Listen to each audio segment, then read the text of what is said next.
the village of St. Mary Mead had the peculiar quality of appearing almost theatrical when blanketed in December snow. The high street, with its Victorian facades and frost-rimmed windows, resembled nothing so much as a stage set designed by someone who understood English charm precisely enough to make it almost too picturesque. The church bells had just finished their noon toll when Miss Jane Marple, wrapped in her sensible grey coat and carrying her small basket of hothouse roses, donations for the Christmas charity arrangement, paused at the corner near the post office. She was not observing the architecture, though the way the light caught the snow on the cobblestones was pleasing enough. Rather, she was watching young David Ashford cross the street toward the Grange. The imposing Georgian manor that had belonged to the same family for 7 generations.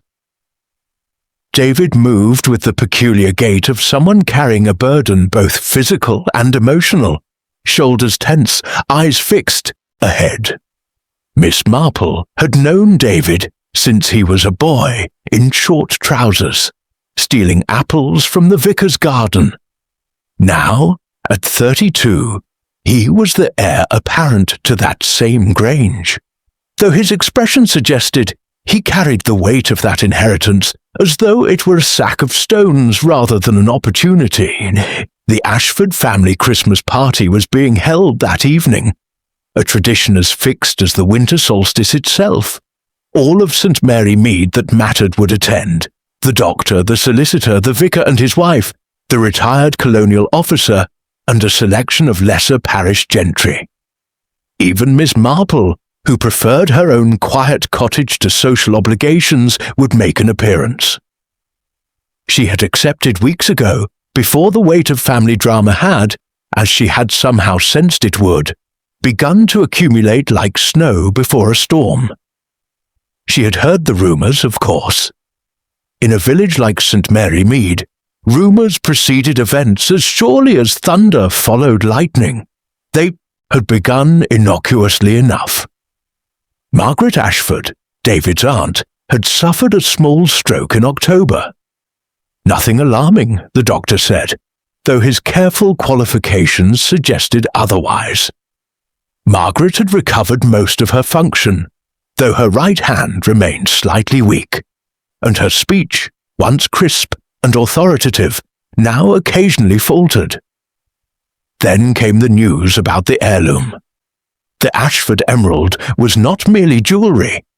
It was legend, legacy, and in the minds of certain family members, destiny itself. A magnificent stone set in an Edwardian brooch. It had come to the family through marriage in 1903, when the late Lord Ashford's grandmother accepted the proposal of a nabob who had made his fortune in India. The emerald had remained with the family through wars and economic fluctuations, outlasting 3 marriages, 2 disinheritances, and 1 scandalous affair involving the vicar's predecessor. According to the terms of Lord Ashford's will, drawn up in 1985 before his death from a heart attack in 1989, the emerald was to pass to his eldest son, Robert. Upon Robert's death, which had occurred 3 years ago from cancer, it should have passed to his widow, Catherine. But this year, in a move that had astonished the village and set tongues wagging from the butcher's shop to the parish council, Lord Ashford's second will, a later document, witnessed but never publicly discussed, had been discovered in the solicitor's vault. This newer will specified that the emerald should pass not to Catherine, Robert's widow, but to David, Robert's son, upon his 30th birthday. David had already reached that milestone. The emerald, valued at somewhere between £40,000 and £60,000, was now legally his. Catherine Ashford, the widow who had expected to wear it, had done nothing publicly to protest this reversal. She had smiled at the Christmas fair, poured tea at the charity luncheon, and maintained the perfect composure of a woman accustomed to and disappointment. But those who understood human nature, and Miss Marple most certainly did, recognized that smile as the expression of someone whose reserves of grace had been exhausted. The second complication concerned David's engagement. He was to marry Eleanor Hartwell, the vicar's daughter, a pleasant enough young woman of 28 with auburn hair and a tendency to volunteer for every charitable cause within 10 miles. The engagement had been announced in September, the wedding planned for June. Eleanor came from adequate stock. Her mother was a distant connection to a baron, which in the minds of the village constituted minor nobility. The union made sense. David was the heir, Eleanor was pretty and respectable, and the vicar was well liked. All of society's boxes had been checked. But then, in November, David had begun paying attention to someone else. Sylvia Thorne had arrived in St. Mary Mead in August, taking a position as companion to old Mrs. Winters, the widow of a colonial judge who lived in one of the better cottages near the Green. Sylvia was from London, or at least she said so. She was 30, dark-haired, with the sort of beauty that caused a small disruption in the village's careful social equilibrium. She was educated, had travelled abroad, and seemed entirely unimpressed by the social structures that governed village life. She had, Miss Marple noted, a way of looking at David that suggested she saw in him something worth wanting. Eleanor had noticed this too. The tensions were becoming visible to anyone who cared to look, which is to say, to Miss Marple. Just last week at the Christmas fair, Eleanor had made a remark to David about certain people who didn't understand the traditions of small villages. David had replied, in a voice carefully stripped of emotion, that traditions could sometimes be limitations as well as anchors. Eleanor's jaw had tightened. Sylvia, standing near the mulled wine table, had smiled into her cup. The evening of the Ashford Christmas party arrived with clear skies and a sharp frost. The grange blazed with light, every window brilliant with candles and the golden glow of electric lamps. The drive was lined with cars, the vicar's sensible Rover, the doctor's Mercedes, the solicitor's Jaguar, and several others from nearby villages whose owners had been invited for the occasion. Miss Marple had walked to the Grange, as she often did, declining the vicar's offer of a ride. The walk cleared her mind, and she found that the evening air, cold as it was, helped her think more clearly. She had brought a small gift, a first edition of a Tennyson volume she had found at an estate sale, something she thought might appeal to Robert's widow, Catherine, who had always shown a love of poetry. Inside the Grange, the hall was festooned with garlands of holly and ivy, and a magnificent tree stood in the corner, its branches heavy with lights and antique ornaments. The drawing-room was crowded with village notables and visiting relatives. Margaret Ashford, David's aunt, was seated in a high-backed chair near the fire, her right hand resting carefully in her lap. She was a formidable woman of 65, with iron-grey hair and the bearing of someone accustomed to authority. The stroke had not diminished her mental faculties, only her physical capabilities, and she surveyed the gathering with the expression of a chess player observing an interesting board. Beside her stood George Ashford, David's uncle, Margaret's brother. He was a banker, or had been before his retirement, and he had the air of a man accustomed to moving money around in ways that benefited himself. He had married late, had no children, and was known to be investigating retirement properties in the south of France. His interest in the Grange had never been particularly strong. He had his own estate and his own income. but his interest in how the Grange's assets were divided had always been very keen indeed. Catherine Ashford occupied a sofa in the corner, still wearing mourning colours despite the 3 years since Robert's death. She was a pale, thin woman of 52, with silver-streaked dark hair and the careful beauty of someone who had learned early to make the best of what nature provided. Beside her sat James Ashford, David's younger brother, who worked in finance in London and visited the village perhaps once every 2 months. James was handsome in a polished sort of way, the type of man who wore his Savile Row suits with the confidence of someone who had never questioned whether he belonged in them. David himself was moving through the gathering with the distracted courtesy of a host, while Eleanor hovered near the Christmas tree, her role as future mistress of the house apparently requiring her to demonstrate an interest in the decorations. And there, speaking with apparent casualness to Margaret Ashford while nursing a glass of champagne, was Sylvia Thorne. She wore a dark, green dress that echoed the colour of the emerald. Miss Marple observed with some interest, and her dark eyes tracked David with the precision of a hunting cat. The evening proceeded with all the ritualistic formality such occasions demanded. Dinner was served in the dining room, an elaborate affair of 7 courses, with appropriate wines and careful attention to precedence. Margaret, as the senior surviving female Ashford, was seated to the right of David as the heir. Eleanor sat to his left, having been given the honour of the secondary position. Catherine sat with the vicar, and Sylvia found herself between the solicitor and the doctor. Adequate positioning, though perhaps slightly less prominent than her bearing suggested she expected. It was during the soup course that the first crack in the evening's veneer appeared. Margaret, gesturing to emphasize a point to David about the maintenance of the East Wing, caused her spoon to slip from her weakened right hand. It clattered against her plate with an audible sound.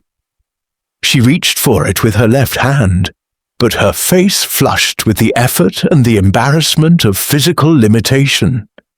"Allow me," George said, leaning over from his position across the table. But it was David who rose immediately, moving to help his aunt with quiet efficiency, retrieving the spoon and summoning a servant to bring her a clean one. "Thank you, David," Margaret said, her voice tight. "Though I'm not entirely incapacitated yet, whatever some people might assume." The comment seemed to carry weight disproportionate to its words. James looked up from his soup. Eleanor glanced at Catherine, and Miss Marple, observing all of this with the appearance of attending only to her own meal, noted the way Margaret's eyes moved, first to her brother George, then toward David, then lingering toward Catherine at the far end of the table. "Ah," she thought, "family tensions. The stroke has altered something, perhaps the legal or practical arrangements. Someone has made an assumption that has proven incorrect." After dinner, the gathering moved to the drawing room for coffee and liqueurs. The vicar's wife had brought along a phonograph record of Christmas carols, and someone, Eleanor, with determined brightness, had suggested that they listen. There was general agreement, followed by that peculiar social silence that sometimes falls when music plays and conversation is theoretically discouraged. It was during this interlude, while "O Come All You Faithful" played in the background, that Eleanor stepped into the hall, ostensibly for the powder room. Miss Marple, always alert to the movements and redirections of human interaction, observed that David did not immediately follow her, though he did excuse himself approximately 5 minutes later, and when Sylvia rose to refill her glass some 3 minutes after that, her path toward the dining room took her directly past the entrance to the hall where voices could be heard. if one listened carefully. Miss Marple listened. "You have no right to encourage him." Eleanor's voice strained and tight. "I encourage no one," David's response, defensive. "Eleanor, we've discussed this. I'm not—" "You're not what, David? Not interested. Everyone in the village sees you looking at her. How do you think that makes me appear? How do you think it makes me feel?" A pause. Through the open drawing-room door, Miss Marple could see Sylvia in the hall, pretending to examine a painting while positioned to hear every word. "Eleanor, I'm sorry, I didn't mean I don't want to hurt you, but I'm not certain anymore that you want to marry me. Because if you're going to tell me that now, David, with the wedding 5 months away, and my mother already planning the guest list, I just need time to think." Eleanor's laugh was brittle. "You've had months to think. What you need is courage. Courage to do what you actually want instead of what's expected. But that's never been your way, has it? You've always been content to let other people decide your life for you." The music swelled. Sylvia drifted back toward the drawing room, her expression serene. When David returned, Eleanor did not return with him. She appeared some 10 minutes later, her hair retouched and her composure restored, though her eyes had the reddened quality of controlled tears. Miss Marple sipped her coffee and said nothing to anyone, though her mind was quite busy indeed. The evening continued. Carols played. George and David discussed the costs of roof repairs. Catherine quietly mentioned to Miss Marple that she thought the roses she had brought were particularly fine this year. Margaret, from her chair, commanded attention through sheer force of personality, telling stories of the Ashford family that emphasized her position as keeper of its traditions and bearer of its proper values. It was near 11 o'clock, as the gathering was beginning to wind down, that Margaret made the announcement. "I have something to show you all," she said, her voice carrying the satisfaction of someone who has been anticipating this moment. "Something rather significant." A servant was summoned. Instructions were given. When the servant returned, he carried a small mahogany box, the sort that might contain jewelry or documents of importance.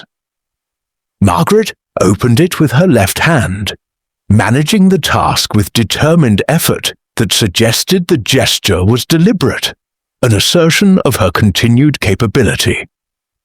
"The Ashford emerald," she announced, lifting the brooch carefully.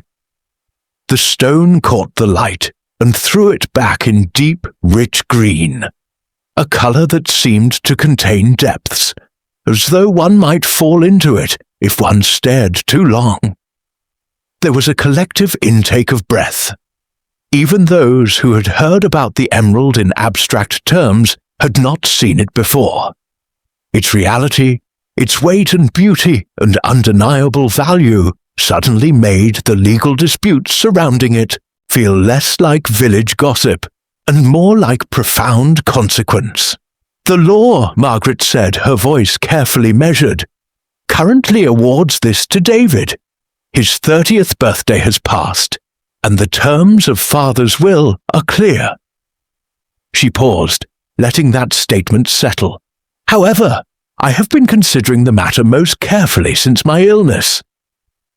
Eleanor had gone very still. "And I have come to believe," Margaret continued, "that the emerald should remain part of the family in a more permanent way. It should not be sold off, or given to some," she glanced briefly at Sylvia, "unsuitable recipient who might not understand its significance. Therefore, I am proposing that we formalize an agreement." "What sort of agreement?" George asked, his interest suddenly acute. "The emerald will pass to David's wife upon his marriage, to be held in trust for his heirs.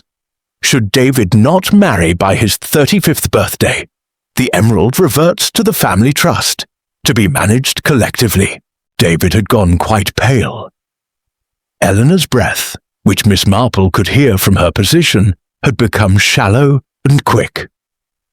Furthermore, Margaret went on, clearly enjoying the moment, I wish to see David married before the year is out. It would be fitting if the wedding occurred in spring, and I should like to witness it. A spring wedding with Eleanor would be most appropriate. Aunt Margaret, David began, his voice strained.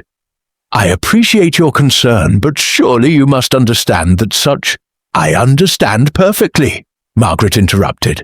I understand that a man of your position and age should have settled his personal life. I understand that our family has certain expectations and certain standards. And I understand, perhaps better than anyone in this room, that sentiment is all well and good until it threatens to become destructive. She closed the box with deliberate care, her left hand managing the task with impressive precision. I shall have the solicitor draw up the formal agreement. The terms will be legally binding. The Ashford Emerald, with all its history and beauty, will be held in trust for the next generation. But only, she looked directly at David, if that next generation is legitimate and properly rooted in the family line. Miss Marple set down her coffee cup with precise quietness, and observed that no one else seemed to notice that she had done so. They were all too busy observing the reactions of others. Eleanor was sitting very straight, her hands folded in her lap so tightly that her knuckles had gone white. James was watching David with an expression that might have been sympathy or might have been something more calculating. Catherine continued to gaze at her own hands with apparent indifference, though Miss Marple noted that her teacup was rattling very slightly in its saucer. And Sylvia was gazing at the closed mahogany box with the expression of someone who had just watched a door close and was calculating whether there was a window she might access instead. By midnight, the guests had begun to depart. Miss Marple accepted a ride home from the vicar, and during the short drive, she gazed out at the frosted village streets and thought about the nature of inheritance, of family obligation, of the way that wealth and objects and expectations could twist through generations like roots through earth, breaking and shaping everything in their path. The vicar was offering some pleasant observation about the quality of Margaret's Christmas tree, when Miss Marple's mind had already moved forward, following the threads of motivation and desire and resentment that now tangled so thickly through the Ashford house. Something would happen, she thought, with the certainty that came from a lifetime of understanding human nature. Something very significant indeed. The morning after the Christmas party dawned grey and cold, with the promise of more snow before evening. Miss Marple, rising early as she always did, went about her cottage routine with the meditative precision that had marked her 70-odd years of existence. She fed the birds that gathered at her kitchen window, attended to her modest garden under its blanket of frost, and settled herself with a cup of Earl Grey to read the Morning Post. There was a letter from her cousin in London, 2 bills of no particular interest, and a note from the vicar's wife thanking her for attending the party and asking if she would be willing to help coordinate the village Christmas bazaar. Miss Marple had just set these aside when there came an unusually firm knock at her cottage door. It was 9:30 in the morning, far too early for casual callers. Miss Marple, whose understanding of human nature extended to a precise knowledge of what various types of knocking conveyed, rose and opened the door to find James Ashford, looking distinctly out of place in her humble cottage doorway, his London suit somewhat too formal for a winter village. "Morning, Miss Marple," he said, and she noted immediately that his usual polished composure had developed a crack. "I wonder if I might trouble you for a few moments of your time. It's rather urgent, and I find myself in an awkward position."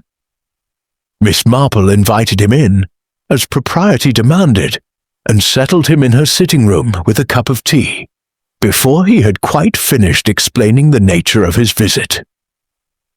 James was a man accustomed to being in control of situations, she observed, and this particular circumstance had robbed him of that advantage. "The thing is," he said, accepting the teacup, though he held it as though it might bite him, "I've heard some troubling things about David, and I'm not entirely certain what to do about them.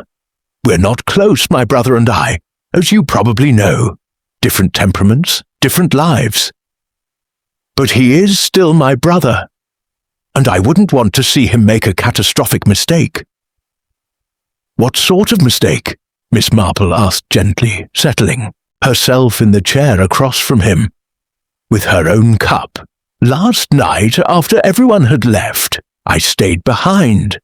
David offered me a nightcap, and we found ourselves alone in the library. He was quite distressed. He's apparently been having correspondence with Sylvia Thorne for some weeks now. Letters, Miss Marple, quite intimate in nature. He's thinking of breaking his engagement with Eleanor." "I see," Miss Marple said, which was neither agreement nor judgment, simply a statement of fact. "But that's not the worst of it," James continued, setting his teacup down with a sharp clink. "David is talking about leaving St. Mary Mead altogether, taking Sylvia away from the village.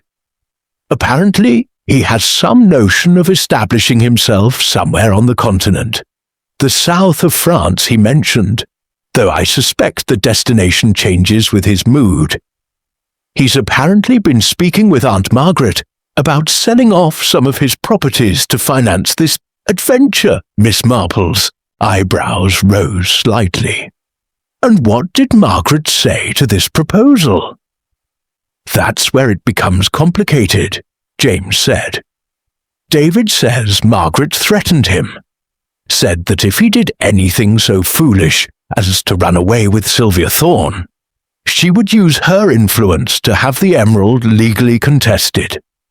She has a solicitor on retainer, quite a good one, and Margaret is not the sort of woman to make threats lightly. She says she would declare David unfit to manage family assets, tie up the emerald in legal proceedings for years, possibly generations." Miss Marple listened to this with the appearance of polite attention, while her mind catalogued and organized the information like a librarian arranging books on a shelf. "David seemed quite shaken by this," James continued. "He said Margaret told him that family duty was not optional, that the Ashford name meant something, and that allowing himself to be seduced by an unsuitable woman would be a betrayal of every ancestor who had built and maintained the family's position." "Did Margaret phrase it precisely that way?" Miss Marple asked. James paused, considering. "Not precisely, but it was the substance of it. She was quite angry, apparently. David said she reminded him that she had suffered a stroke, that she was dependent on the family's stability and good standing for her own security. She apparently said, and I'm quoting as best I can from what David told me, 'I didn't raise you to be a fool, and I won't watch you throw away a century of family legacy for a woman who will abandon you the moment someone wealthier appears.'" "Those are rather specific words," Miss Marple observed. "David was quite specific about them," James agreed. "He seemed to be processing the confrontation still, I think, working through it by speaking it aloud." "How did David respond to his aunt's threats?" James looked away toward the window, where the frost was beginning to melt in the weak winter sunlight. "He said he told Margaret that he would do as he pleased, that he was 32 years old and entitled to choose his own path. He said, James paused, seeming to struggle with repeating the words. He said something to the effect of, "The emerald can rot in a vault for all I care. I won't trade my happiness for a piece of green stone." And then, apparently, Margaret told him to leave her presence. He left the Grange last night in quite a state. He's currently at his cottage on the north edge of the village, the little manor house his father left him. He's been staying there rather than in town. Miss Marple set down her teacup with thoughtful precision. "Mr. Ashford, may I ask why you've come to me with this information? Surely such family matters would be better addressed directly between the parties involved." James shifted uncomfortably. "Because I'm afraid of what might happen if someone doesn't intervene. David is in a volatile state. Margaret is angry and in poor health, and there's a significant amount of money at stake. Not to mention poor Eleanor, who hasn't the faintest idea that her engagement is being questioned. If David runs away with that woman, and I'm convinced that's what he's contemplating, the scandal will destroy Eleanor's prospects entirely. And Margaret, in her current state, could do herself serious harm if she becomes sufficiently upset." He leaned forward, his expression earnest in a way that suggested genuine concern beneath the polished exterior. "I've known you my whole life, Miss Marple. You have a way of understanding people that is, well, quite extraordinary. I wondered if you might consider speaking with David, not as a family member, not as someone with a vested interest in the emerald or the estate, but as someone who genuinely understands human nature. Perhaps you might help him see reason." Miss Marple studied the younger Ashford for a long moment. He was, she thought, a young man who had learned to move through the world by observing others and adapting his behavior accordingly. This made him superficially charming, but emotionally distant, and it meant that his moments of genuine concern were all the more notable when they appeared. "I will speak with David," she said finally, "not because I believe I can convince him of anything, but because I believe he deserves an unbiased listener. However, I will not presume to counsel him toward any particular course of action. That must remain his own choice." James looked as though he wanted to argue, but something in Miss Marple's expression prevented him from doing so. He finished his tea, thanked her with the courtesy that seemed to be the Ashford family's default setting, regardless of circumstance, and departed. Miss Marple sat alone in her sitting room for some time afterward, looking out at the frosted garden and thinking about the various ways that family structures could crumble under the weight of conflicting needs and desires. The morning stretched on, and Miss Marple attended to her housework with her customary attention to detail. She was dusting the photographs on her mantelpiece, a collection that included several generations of family history and village life, when there came another knock at her door. This time it was Eleanor Hartwell. The vicar's daughter was a striking young woman in ordinary circumstances, but this morning she appeared as though she had not slept. Her auburn hair, usually carefully arranged, hung somewhat limp around her shoulders. She wore no makeup, which was unusual for her, and her eyes were red-rimmed and swollen. "Miss Marple," she said without preamble, her voice rough from crying, "I need to speak with someone, and I find myself with nowhere else to go." Miss Marple drew her inside without hesitation, settled her by the fire with a blanket and a cup of strong tea laced with honey, and waited with the patience that comes from understanding that sometimes people need silence before they can find words. It took Eleanor some minutes to compose herself sufficiently to speak. When she did, The words tumbled out in a rush, like water breaking through a failing dam. "I know about Sylvia," she said. "I know that David has been writing letters to her. I know that he's thinking of breaking the engagement. I overheard him speaking with his brother this morning. I came to the Grange to surprise him, to bring him some tea and perhaps to suggest that we discuss wedding plans more concretely, and I heard them talking in the library."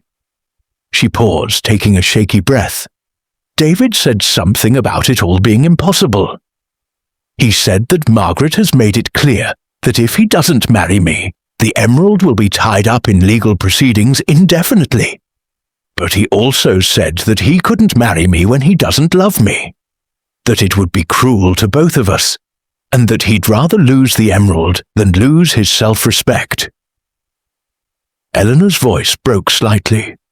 "Do you know what that means, Miss Marple? Do you understand what that means?" "I suspect," Miss Marple said gently, "that it means David is caught between duty and desire, and he's trying to find a way to honour both, though at the moment they seem to be in direct conflict." "It means he doesn't love me," Eleanor said flatly. "It means he never did.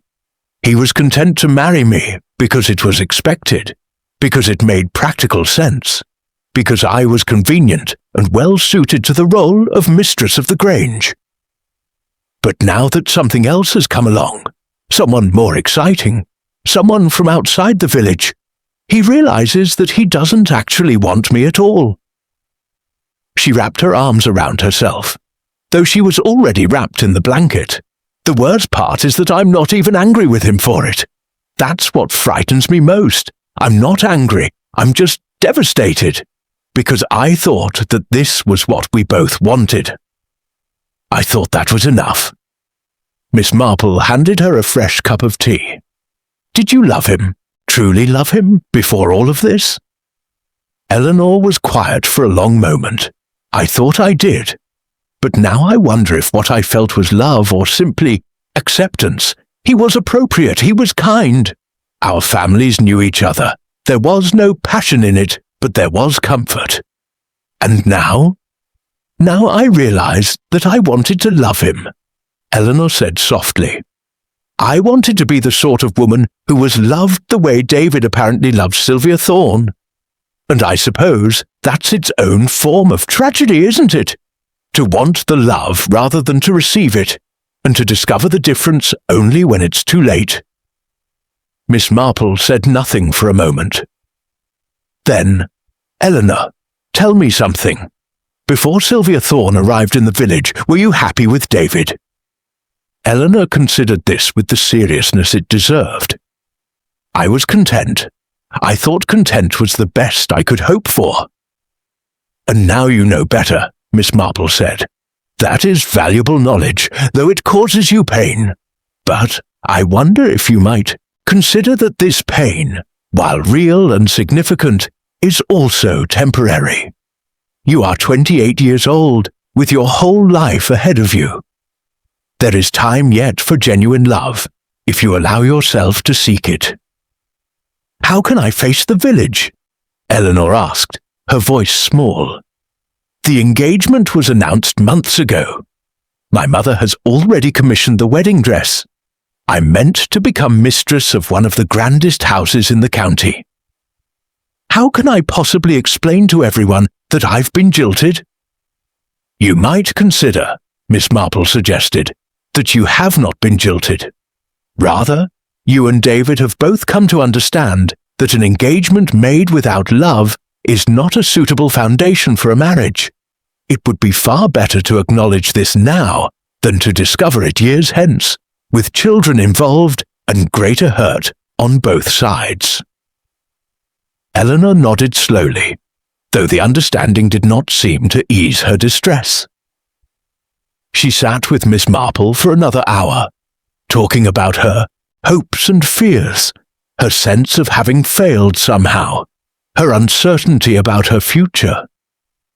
Miss Marple listened and offered what comfort an objective voice could provide, while her mind continued its careful work of organizing and analyzing the situation unfolding within the Ashford family.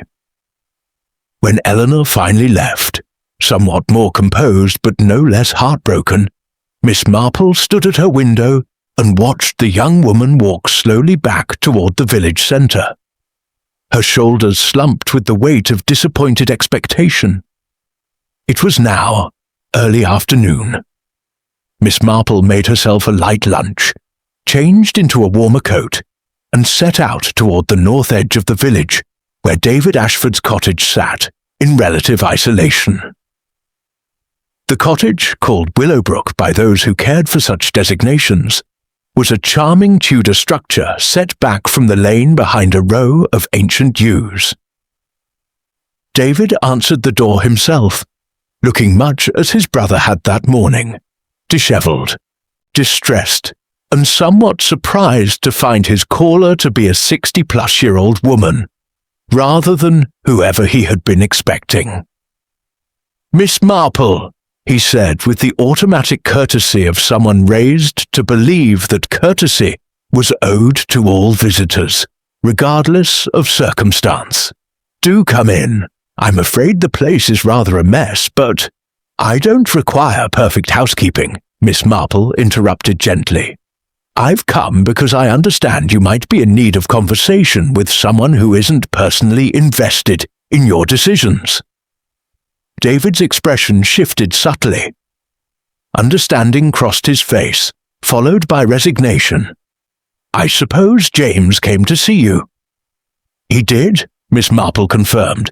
"He's concerned about you. Whether that concern is entirely disinterested, I shall leave for you to determine." They settled themselves in David's sitting room, which was indeed rather a mess, with papers scattered across various surfaces, and the remains of several meals in various degrees of consumption. David seemed to notice this only when Miss Marple did, and he made an ineffectual attempt to clear the coffee table. "I won't pretend to know what I should say," David began, sitting down heavily in one of the chairs. "Everyone seems to have opinions about my life, but no one actually understands my circumstances." "Perhaps not," Miss Marple agreed, "but that doesn't necessarily mean their concerns aren't valid. Tell me, David, what is it that you want, truly want, beneath all of the complications?" David stood and walked to the window, looking out at the frost-covered gardens. "I want to be free," he said finally. "I want to live my own life instead of living the life that was designed for me before I was old enough to have any say in it." "Is that so terrible?" "Not terrible," Miss Marple said, "but worth considering all of its consequences. Tell me about Sylvia. She's intelligent. She's beautiful. She understands the world in a way that Eleanor never will, never could. She's been to places, done things, experienced life rather than simply existing within it." "Does she care for you?" Miss Marple asked. David turned from the window. For just a moment, his expression flickered with something that looked like doubt. Then he said, "Of course she does. How do you know? She's told me, in her letters, in our conversations." "And you trust her completely?" "Why shouldn't I?" Miss Marple did not answer immediately. Instead she said, "David, I've lived a long time in this village. I've observed many people, many situations, many patterns of behavior that repeat themselves across generations. One thing I've learned is that people are often most in love with the possibility of love, rather than with the actual person before them. Eleanor loves the idea of David Ashford, the heir to the Grange, the suitable match. You love the idea of Sylvia Thorne, the exotic stranger, the escape from your expected role." "That's not fair," David protested. "You're suggesting that my feelings aren't real." "Not at all," Miss Marple said. "I'm suggesting that feelings are often more complicated than we initially recognize. Love can coexist with self-deception. Passion can blind us to reality. And sometimes the thing we want most is the thing that would harm us most to have. David sat back down, looking exhausted. "Then what do you suggest I do? Marry Eleanor out of obligation? That would be cruel to her, and I'd be miserable. I suggest," Miss Marple said carefully, "that before you make any irrevocable decisions, you consider the question that lies beneath all of this. Are you trying to escape from something, or are you trying to reach something? There's a significant difference, and the answer will determine whether running away is liberation or simply flight." David was quiet for a long moment. "Then, how did you get to be so wise about people, Miss Marple?" "By observing them," she said simply, "and by recognizing that human nature, in all its variety, is ultimately quite consistent. We make the same mistakes, follow the same patterns, pursue the same desires across generations. If you understand human nature, you understand that most of us are capable of both great virtue and great foolishness, often simultaneously." She stood to leave, and David rose as well. At the door, she turned back to him. "One final thought," she said. "Margaret made you a threat disguised as family concern. But threats, however well-intentioned, are still threats. You are an adult, David. You have the right to make your own choices, even poor ones. The question is not whether you're willing to suffer the consequences of your choices. The question is whether you're willing to consider what the consequences might be for others." After she left the cottage, Miss Marple walked slowly back toward the village centre, her mind working through the patterns she had observed. James concerned about David's stability. Eleanor heartbroken and questioning her own worth. David caught between duty and desire. Sylvia mysteriously quiet despite being the centre of all this disruption. And Margaret, ill and afraid and using the only tools she had, money, family position, legal power, to maintain control over a situation that was rapidly spiraling beyond her ability to manage. Something would come to a head soon, Miss Marple was certain. People could not sustain this level of tension and conflicting desire indefinitely. At some point, something would break. The question was what, and whether anyone would be seriously hurt when it did. 3 days after Miss Marple's conversation with David, snow fell again, heavy and wet, coating the village in white, and creating the picturesque scene that Christmas cards had immortalized.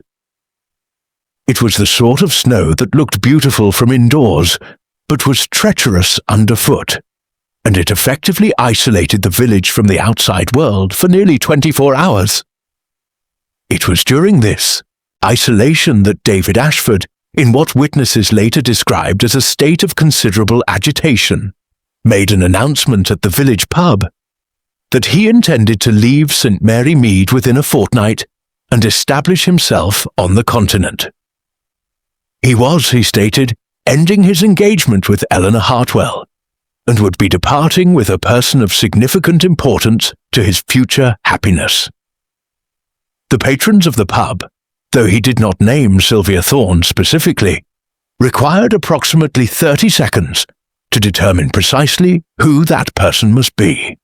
The news spread through St. Mary Mead with the inevitable velocity of a stone rolling downhill. By evening, the vicar had paid a call on David, which resulted in raised voices, and David's declaration that he would not be influenced by Victorian morality or hypocritical family conventions. By the following morning, Eleanor had taken to her bed with what the doctor diplomatically referred to as nervous distress, which is to say, she was devastated and refusing all visitors. By noon, Margaret Ashford had summoned her solicitor and, according to village gossip, was making alterations to her will. In the midst of this turmoil, there was an event that should have seemed minor. A small accident that would prove to be anything but insignificant. George Ashford, David's uncle, had fallen on the icy steps leading to the Granger's kitchen entrance. He had struck his head quite severely, and though the doctor pronounced him to be in no immediate danger, George had spent an uncomfortable night with a significant concussion and the sort of headache that made coherent thought impossible. He was, therefore, confined to his room on the upper floor, under the care of a nurse that Margaret had hastily engaged. It was this accident, innocuous though it appeared, that caused Miss Marple to pay a visit to the Grange on the morning of the 4th day after the Christmas party. Margaret Ashford received her in the drawing-room, and Mr. Marple was struck immediately by how much her host had aged in the brief time since their last meeting.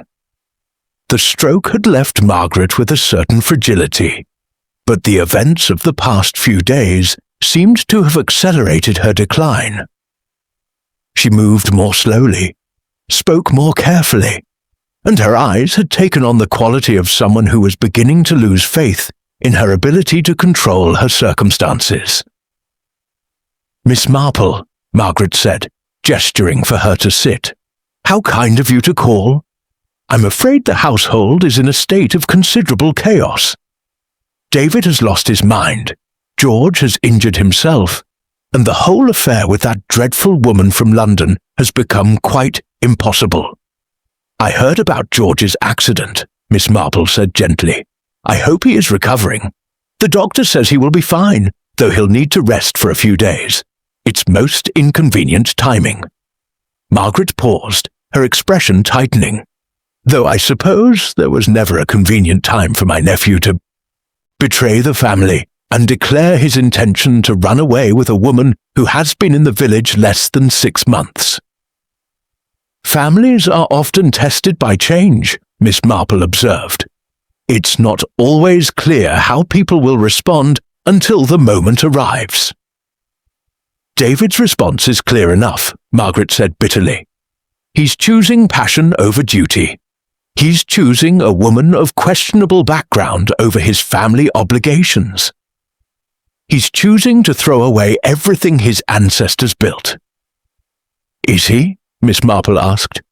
"Or is he perhaps trying to make space for his own life, even if that life looks different from what was expected?" Margaret's expression hardened. "You sound like him.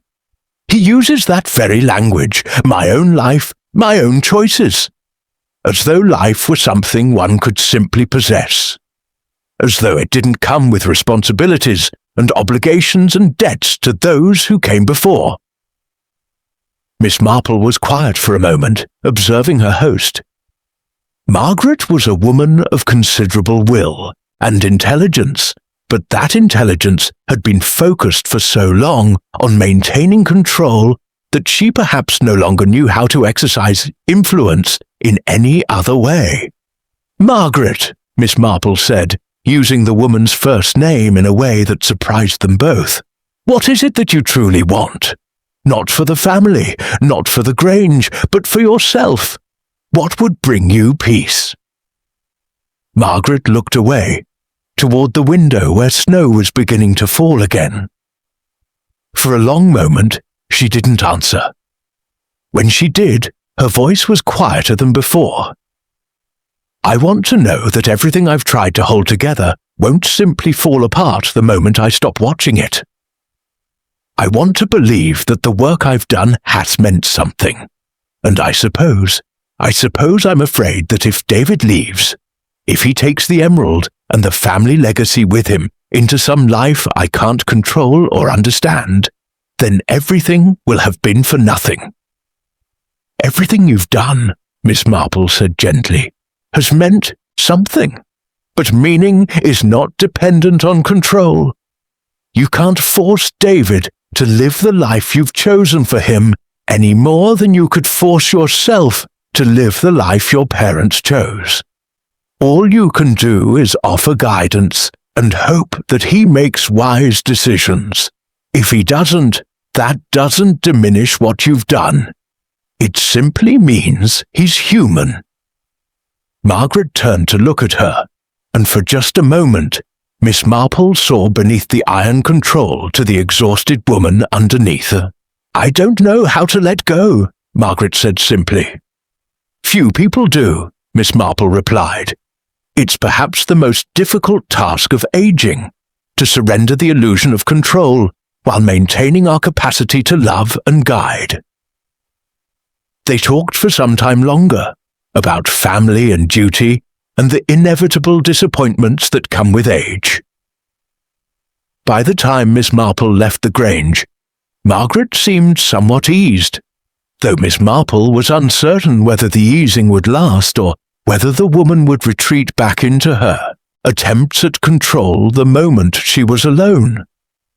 It was as Miss Marple was leaving, having been shown out by one of the servants, that she encountered Sylvia Thorne in the corridor near the entrance hall.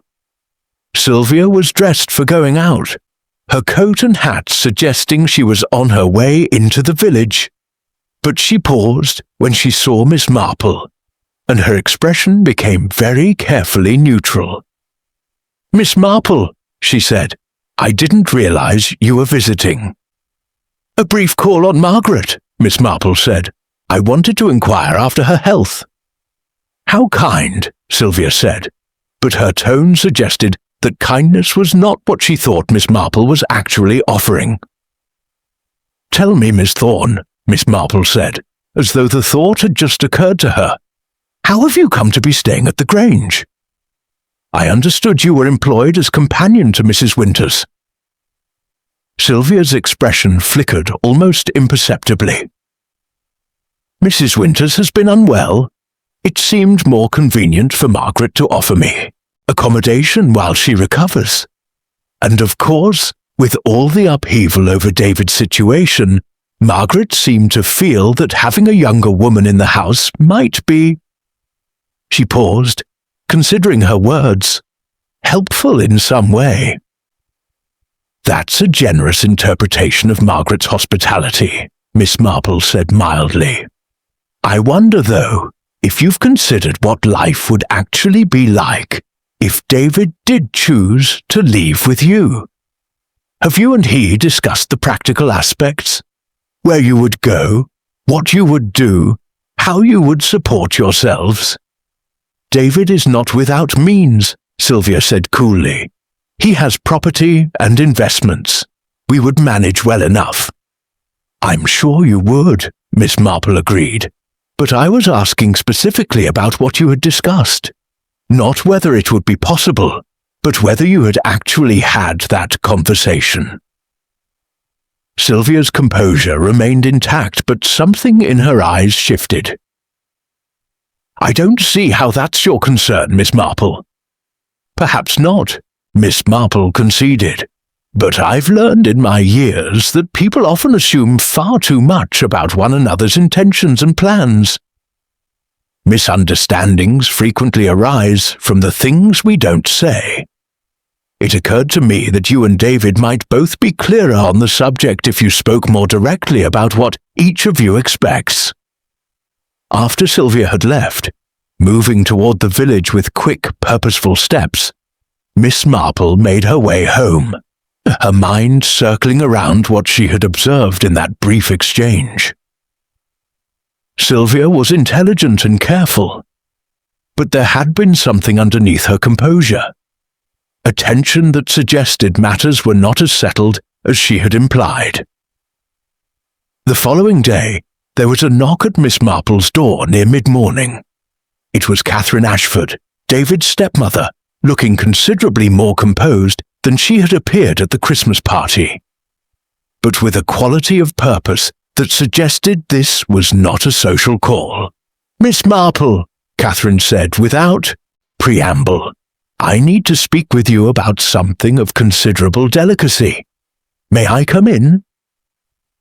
Once they were settled in the sitting room with tea, Catherine began without further ceremony. "I've become aware," she said, "that David intends to leave the village and sever his connection with the family. I believe this would be a grave mistake, not for the reasons Margaret believes, but for reasons that are both practical and emotional." "Tell me," Miss Marple invited. "David's father, my late husband Robert, was not a particularly strong man, Catherine said carefully. He was kind, and he was devoted to his family, but he lacked confidence. He made decisions based on what he thought others wanted from him, rather than on what he actually wanted for himself. He married me because it was suitable, not because he loved me. He remained in the Grange and managed the estates because that was expected, not because he had any passion for that work. And because he spent his entire life doing what was expected, he died at 55, I believe, at least in part because he had never lived for himself. Catherine paused, taking a careful sip of her tea. I don't want David to follow the same path, but I also don't want him to make the opposite mistake, running away from all responsibility in the name of freedom, leaving destruction in his wake. There must be a middle path, some way for him to honor both his own needs and his obligations. That would require both David and his family to be capable of compromise, Miss Marple observed. It would, Catherine agreed. But I wonder if you might not help facilitate such a compromise, Miss Marple. You have a way of making people see sense. Might you consider speaking with Margaret again? With David? With Eleanor even? Perhaps if they could all be brought to understand what each of them actually needs, rather than what they assume the others require, some reasonable solution might present itself. Miss Marple listened to this carefully, and when Catherine finished, she chose her words with considerable precision. Catherine, I appreciate your faith in my abilities, but I must be honest. I'm not a miracle worker, and I won't pretend to be. What I can do is listen to people and help them clarify their own thoughts. But their actual decisions, the actual compromises, those must come from the people involved. I won't orchestrate their lives, even with the best of intentions. I understand, Catherine said, though she sounded disappointed. But you will continue to think about the situation. You won't simply let matters spiral toward their natural conclusion without offering guidance. I will continue to observe, Miss Marple said, and where I believe I might be genuinely helpful, I will offer perspective. But I won't force resolutions. That's where Margaret went wrong, and I won't repeat that mistake. After Catherine left, Miss Marple found herself thinking about the various strands of this situation, and how they were beginning to weave together into something increasingly complex. There was David, caught between duty and desire. There was Eleanor, trying to understand what had happened to her future. There was Margaret, desperate to maintain control. There was Sylvia, whose motivations and actual feelings remained somewhat opaque. There was Catherine, trying to prevent her stepson from repeating her husband's mistakes. And there was George, laid up with a concussion, effectively removed from the situation just when his input might have been valuable. And the emerald, glowing green and beautiful, and impossibly valuable, sat in Margaret's safe like a promise or a threat, depending on one's perspective.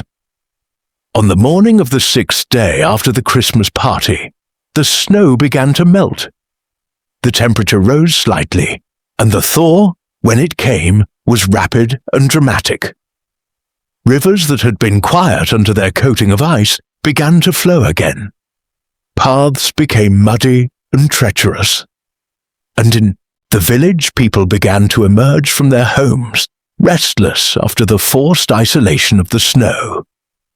It was on this day that David made his formal announcement. He would be leaving the village in 1 week. He had already purchased tickets for the boat train to France. He had already made arrangements regarding his properties. He had already sent a letter to Eleanor, breaking the engagement, expressing his regrets and his hope that she would, in time, forgive him. Eleanor, upon receiving this letter, collapsed entirely. She took to her bed with genuine illness, her fever high enough to cause concern, her distress acute enough that the doctor prescribed sedatives.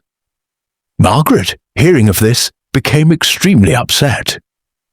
She had a physical reaction that alarmed the household, a tightness in her chest, difficulty breathing, symptoms that were, the doctor later said, very much like the precursor to another stroke. And in the midst of this chaos, Miss Marple received one final visitor. It was Sylvia Thorne, arriving late in the evening, her composure stripped away entirely, her eyes red and her hands shaking. She sat in Miss Marple's sitting room and, without preamble, said, "He's going to leave without me. He's going to go through with it. The departure, I mean. But he's starting to reconsider the idea of me accompanying him." Miss Marple set down her knitting. "How do you know this?" "Because he told me," Sylvia said, her voice raw. "He said that he needed to be honest, that he had realized he was using me as an escape, as a symbol of freedom, but that wasn't fair to me. He said that when he really thought about it, when he really considered spending his life with me, he wasn't certain it was what he actually wanted." "How did you respond?" Miss Marple asked gently. "I told him he was a coward," Sylvia said. "I told him that he didn't have the courage to actually choose the life he claimed to want. I told him," she paused, her voice breaking, "I told him that I could have loved him if he'd been brave enough to deserve that love." Sylvia looked at Miss Marple with an expression of such raw pain that Miss Marple felt a genuine rush of compassion. This was not a woman conniving for position or fortune. This was simply someone who had, in the isolation of a small village, developed feelings for a man who was not ultimately capable of reciprocating them in the way she needed. "Sylvia," Miss Marple said carefully, "I wonder if I might ask you a question. When you first came to St. Mary Mead, when you first took the position with Mrs. Winters, did you anticipate that you might become involved with David Ashford?" Sylvia was quiet for a long moment.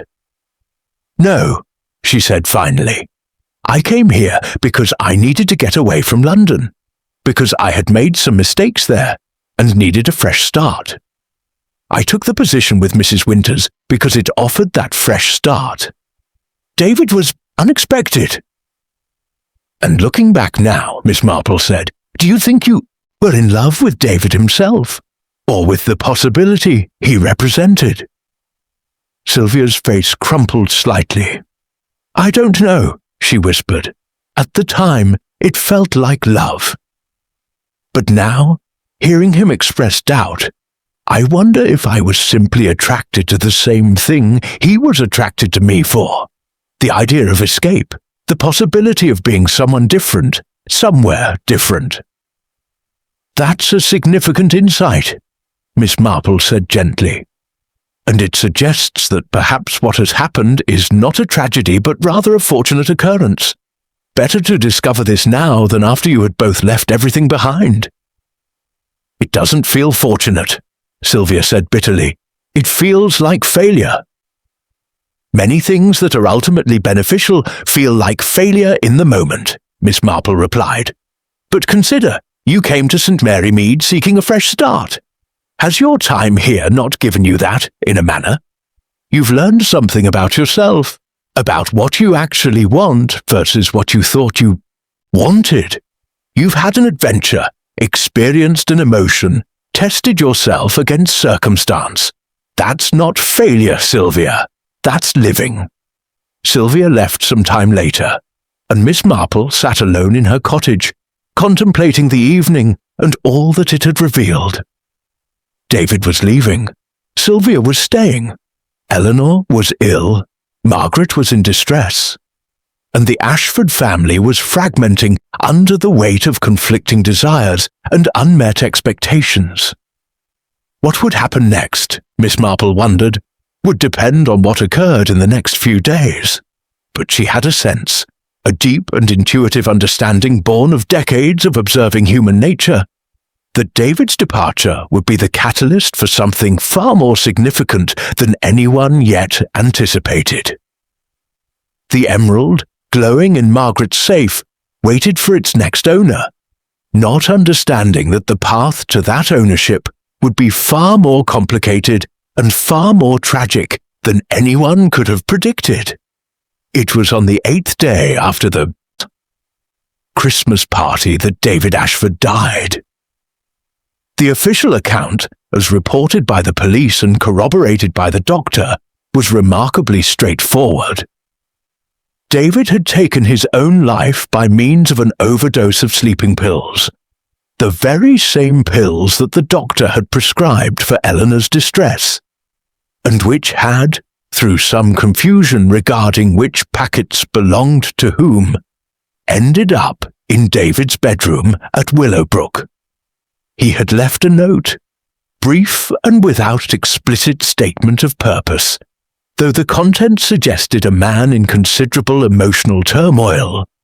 "I can't be what everyone needs me to be. I can't stay and I can't leave.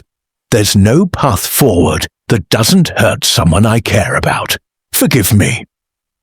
The village, which had been divided in its sympathies between the rebels, those who supported David's desire to escape family obligation, and the traditionalists, those who believed David should have honored his commitments, abruptly unified in shock and grief.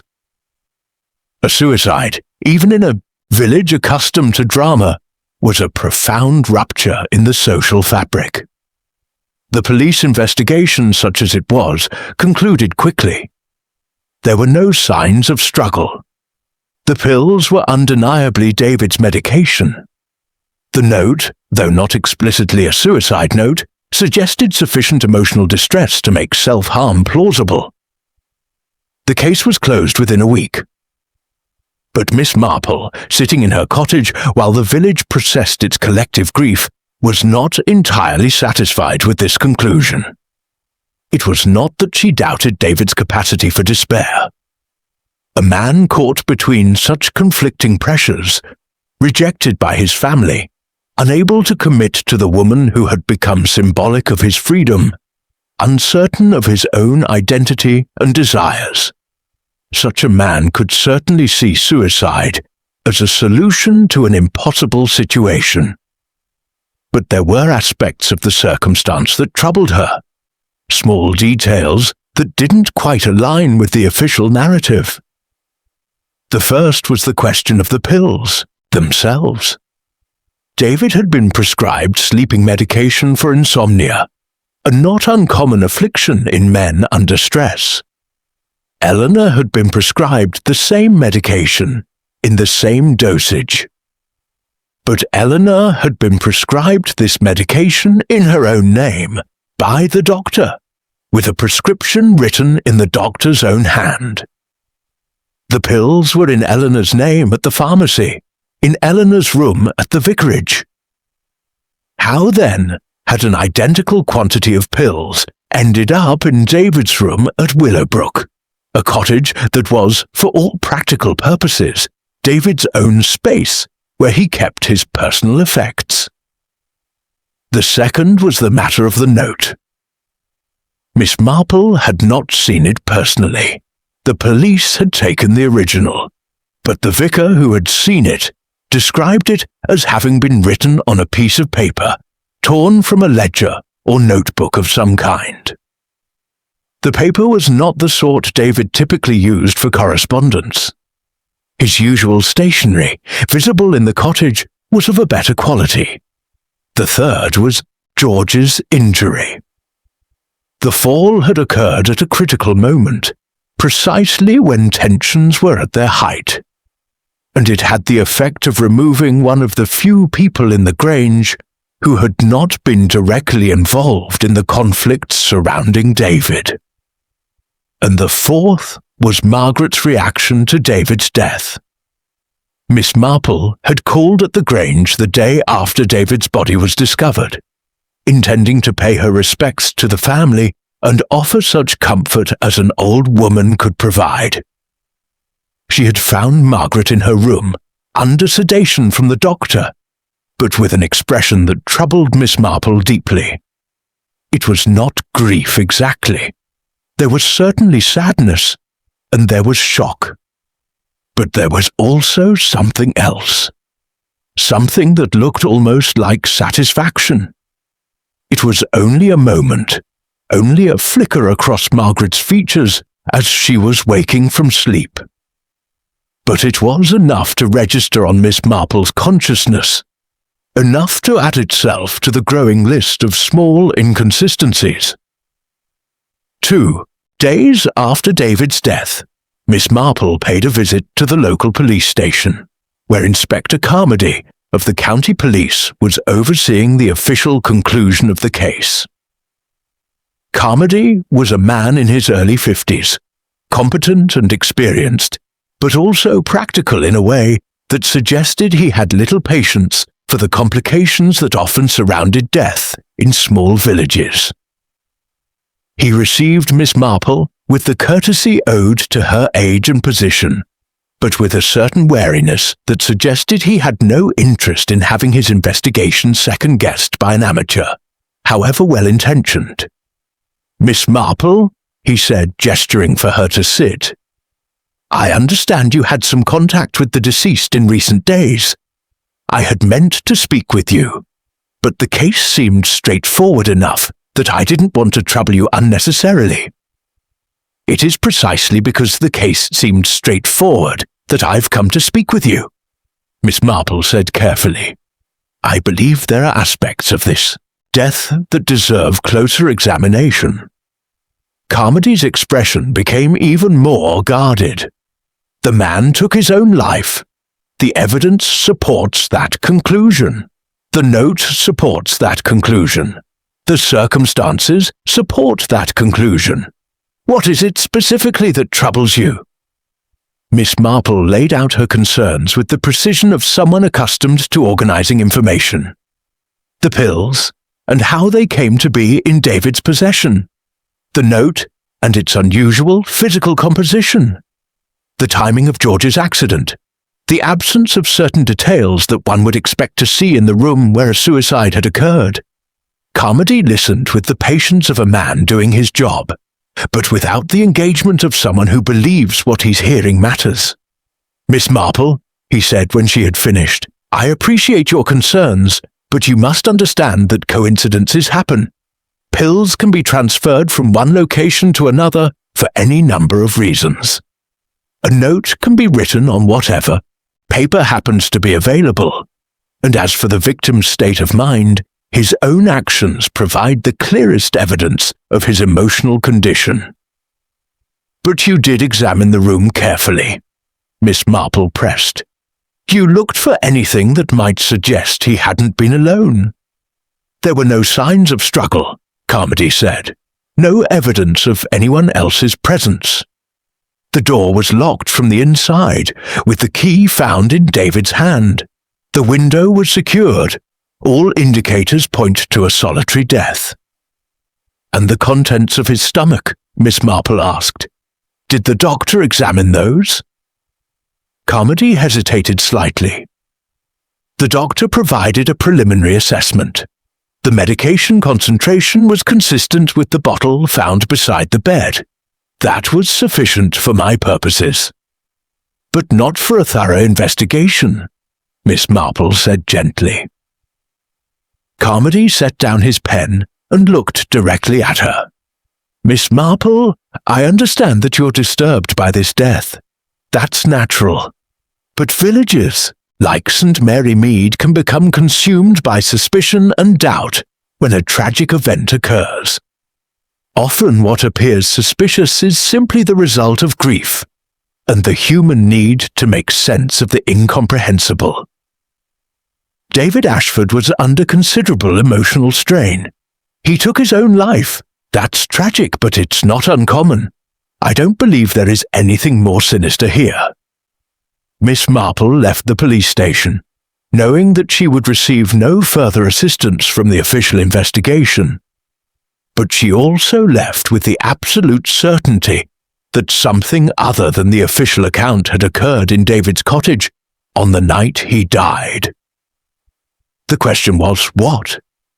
And more importantly, who had arranged it? She returned home and spent the afternoon making a detailed list of everything she knew about the people involved and their motivations on the night of David's death. Eleanor, devastated, ill, sedated, inconvenient for a crime, as she would have been closely monitored by family and doctor. Sylvia, angry, rejected, but without clear motive for murder and without access to David at the critical time, as she had been staying at the Grange and had been accounted for by other household members. Catherine, sympathetic to David's plight, but emotionally invested in his survival, not his death. No clear motive, no clear opportunity. James in London during the critical period, according to his own account, though that could potentially be verified or disproven. Margaret, angry with David, desperate to maintain family control, physically capable of limited action only due to her recent stroke. Motive? Certainly, if one believed that David's death would preserve the family and the emerald in a particular manner. But capability? George, laid up with a concussion, unable to move without assistance, definitively incapable of action. And yet, someone had obtained Eleanor's medication, transferred it to David's room, and arranged for David to consume a lethal dose. Miss Marple spent 3 days pursuing various lines of inquiry. She visited Mrs. Winters, Eleanor's employer, and the woman Sylvia had been engaged to serve as companion, and ascertained that Sylvia had indeed been staying at the cottage during the time in question. She spoke with the servants at the Grange, and learned that Margaret moved more freely than her official story suggested. Her right hand was weak, but her left hand was entirely functional, and she had been observed moving about the house after hours. She called on the doctor and asked with careful circumlocution about Eleanor's medication and how it had been dispensed. She learned that Eleanor had been given a substantial bottle, enough for 2 weeks of regular use, and that the doctor had assumed Eleanor was taking the pills as prescribed without inquiring further.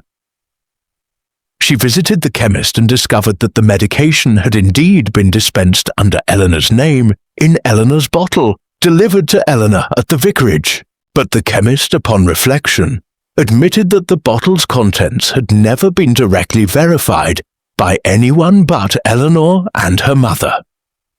By the 4th day after David's death, Miss Marple had constructed a narrative that made sense of the physical evidence, but she had not yet constructed a narrative that made sense of the emotional and psychological aspects of the crime.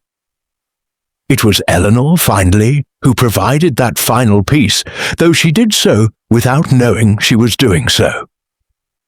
Miss Marple had visited her on the day Eleanor had begun to recover from her illness, and she had found the young woman in a state of confused grief.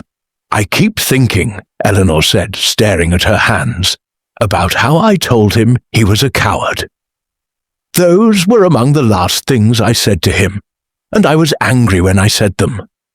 I was cruel. If I hadn't been cruel, if I had simply let him go without judgment, perhaps he would still be alive." "Eleanor," Miss Marple said gently, "do you believe David took his own life because of something you said to him?" "I don't know what to believe," Eleanor whispered. "I've been going over and over that conversation, replaying it in my mind, wondering if I caused this." "Tell me precisely what you said," Miss Marple instructed. "As close to word for word as you can manage." Eleanor recounted the conversation that had taken place several days before David's death, a conversation in which she had challenged David to be brave, to make his own choices, to stop allowing others to dictate his path. She had said that if he truly wanted Sylvia, he should have the courage to leave. She had said that his indecision was worse than any actual action, because it meant he was hurting everyone around him. And then she had said something that caused Miss Marple to sit forward with sudden attention. I told him that the kindest thing he could do for all of us was to make a decision and live with it. That uncertainty and indecision were more cruel than any amount of honest action, even if that action hurt us temporarily. I said that if he couldn't bring himself to leave and stay in the village, then perhaps the kindest thing would be to disappear entirely. Eleanor, Miss Marple said slowly, did David respond to this statement? He asked what I meant, Eleanor said. And I said I meant that if he was going to break people's hearts, he might as well remove himself from the situation entirely, so we could all begin to heal. I meant he should leave the village, move away, start a new life somewhere else. But he might have interpreted it differently, Miss Marple said quietly. Oh God, Eleanor said, her face going white. Oh God, you don't think he thought I meant. I don't know what he thought, Miss Marple said. But she did know, or at least she thought she did. Eleanor's suggestion, innocently meant, had been interpreted by David as permission for something far more final. The combination of that, of his genuine despair, of his inability to resolve the conflicts in his life, might very well have sent him over the edge from desperation into action. But that didn't explain the pills. That didn't explain how Eleanor's medication had ended up in David's possession. That didn't explain the locked door and the secured window and the absence of forced entry. That explained only David's state of mind. It did not explain the mechanics of his death. On the morning of the 5th day, Miss Marple made a decision. She would confront the person she believed was responsible, and she would do so in a way that might prompt a reaction that would constitute an admission of guilt. She walked to the Grange in the early afternoon, when the household was least likely to be disturbed by visitors. She asked to see Margaret. Margaret was in her room, as she often was these days, but she admitted Miss Marple without hesitation. She seemed almost to have been expecting this visit. Miss Marple, Margaret said, gesturing for her visitor to sit. I'm glad you've come. There are some matters I've been wanting to discuss with you. Miss Marple remained standing. Margaret, I want to ask you directly. Did you give Eleanor's medication to David? Margaret's expression did not change. For a moment, Miss Marple wondered if she had misjudged the situation entirely. But then Margaret said very quietly, Yes. Why? Because he needed to end this situation, Margaret said, because he was destroying the family with his indecision. Because Eleanor was being hurt, and you were being drawn into family matters that shouldn't concern you, and the whole village was being torn apart by his selfishness and weakness. That is no justification for— I didn't kill him, Margaret interrupted, her voice sharp. I gave him Eleanor's pills, and I told him that if he truly believed death was the only solution, then he should stop talking about it and actually do something. I told him that his indecision and self-pity were more destructive than anything else, and that the kindest thing he could do would be to remove himself from the situation entirely. Miss Marple felt something cold settle in her chest. Margaret was describing almost the identical conversation that Eleanor had had with David, but with a crucial difference in the speaker's intent and the listener's interpretation. You told him to kill himself, Miss Marple said. I told him that if that was what he wanted, he should stop being a coward about it, Margaret said coldly. I put the pills in his cottage. I made sure he knew they were available, but I did not force him to take them. That was his decision, his weakness. His inability to live the life he claimed to want meant he chose the only path he believed was available to him. You manipulated him into taking his own life, Miss Marple said. I freed him from his indecision, Margaret corrected. And I freed the family from the humiliation and expense of having David run away with that woman. Now the emerald remains in the family. Now the Grange remains intact. Now we can begin to heal. Miss Marple stared at the woman before her, and she understood something that had previously escaped her notice. Margaret's stroke had not weakened her will. It had broken something in her that had previously been holding her ambitions in check. The physical limitation had combined with increasing age and fear to create a person capable of anything necessary to maintain control. You must tell the truth, Miss Marple said. You must go to the police and tell them exactly what you've told me. Margaret laughed, a short, sharp sound with no humour in it. Must I? Who would believe an old woman's confession? David took his own life. The evidence supports that. I simply accelerated a decision he was already contemplating. The pills, Miss Marple said. They can be traced. Can they? Margaret asked. Eleanor's medication was prescribed under her name. Eleanor Heirloom. Access to it could have given it to David. In fact, the police would likely conclude that Eleanor, in her distress and guilt over having challenged David so harshly, might have been the one to provide him with the means. Don't you see? Everything points away from me. Miss Marple felt a chill as she recognized the truth in Margaret's words. Margaret had been careful. She had arranged things in such a way that any investigation that looked at the evidence would find multiple possible sources of the pills. I won't let this stand, Miss Marple said quietly. I will tell the police what you've confessed to me. And tell them what, precisely? Margaret asked. That I gave David medication that was legally prescribed to someone else? That I suggested he might consider ending his own life? That's not a crime, Miss Marple. That's just advice. Unwelcome advice, certainly, but advice nonetheless. David made his own choice. His suicide is tragic, but it's not murder. I didn't force those pills down his throat.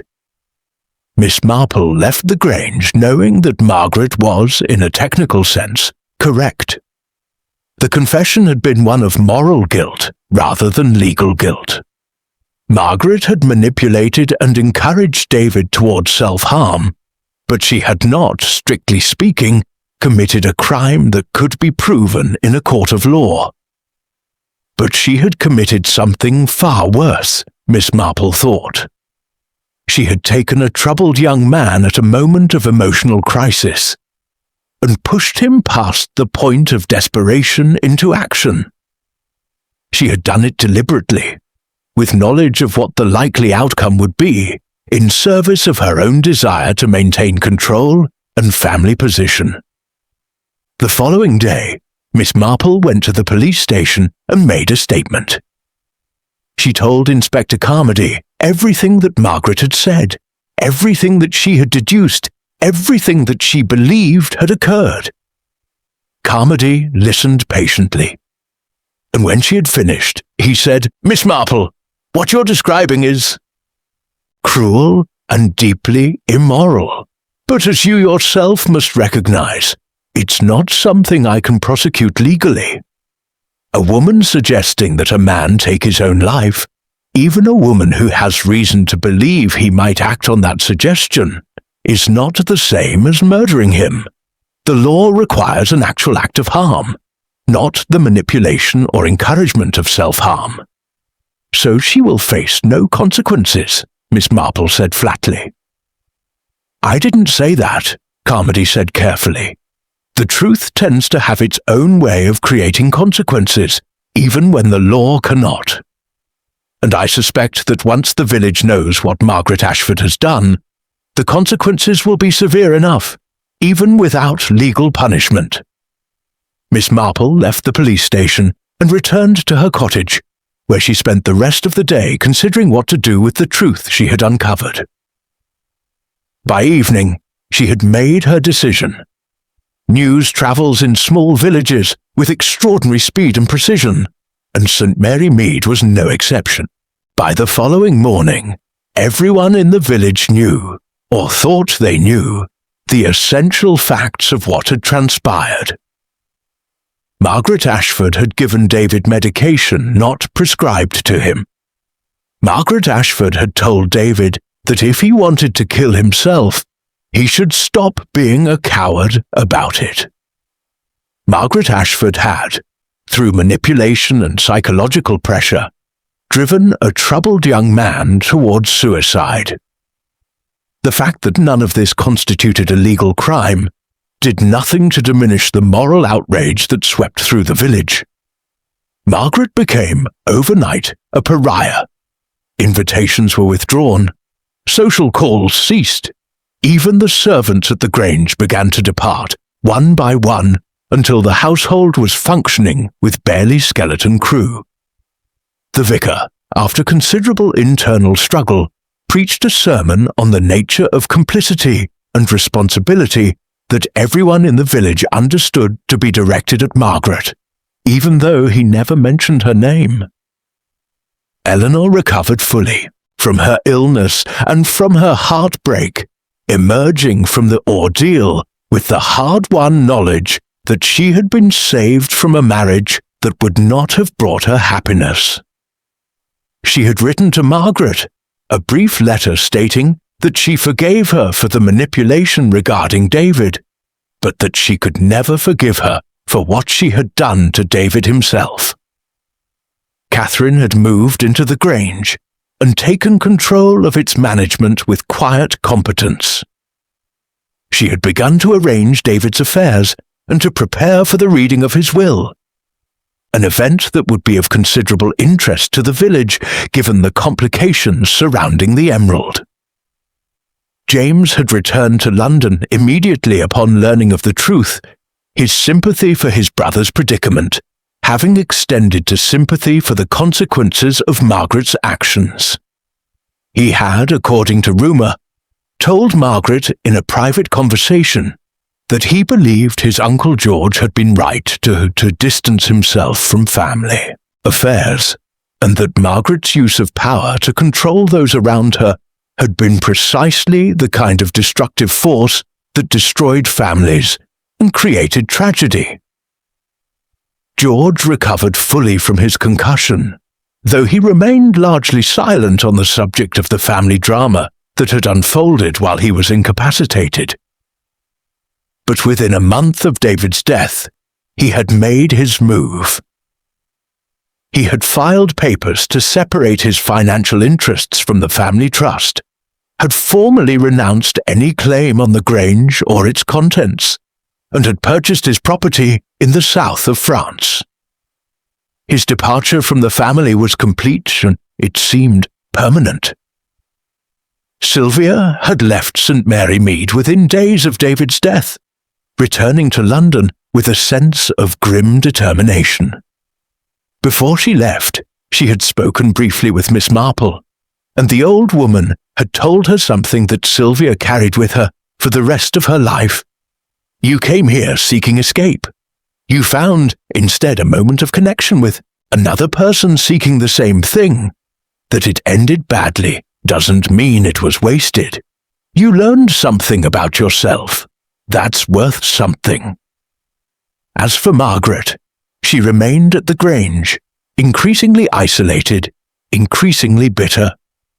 The legal ownership of the Grange had passed to her upon David's death. He had not updated his will to reflect his changed circumstances. But ownership without status and without acceptance is a hollow thing indeed. It was 3 weeks after David's death that Miss Marple received a visitor late in the afternoon. It was Margaret herself. Miss Marple had not seen her since their conversation in Margaret's room at the Grange, and she was shocked by the change in the woman. Margaret had aged dramatically. Her hair, which had always been steel grey, now appeared to be white. Her face was drawn. Her movements were slow and careful.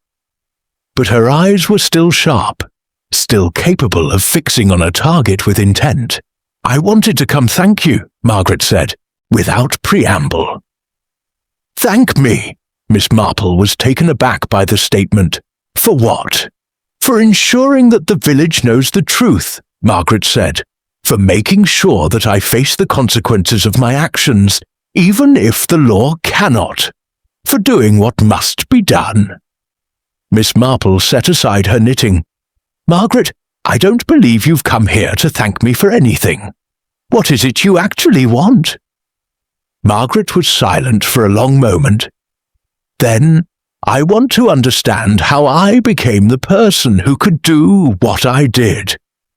I want to understand when I stopped being capable of mercy and became capable only of control. I want to understand what I've lost in my pursuit of family position and social standing." "That," Miss Marple said gently, "is a question only you can answer. But I can tell you what I observed from the outside. You were a woman of considerable will and intelligence, who dedicated your entire life to maintaining control over circumstances and people. You believed this was for the good of the family. But in your pursuit of that control, you lost the ability to see people as they actually were.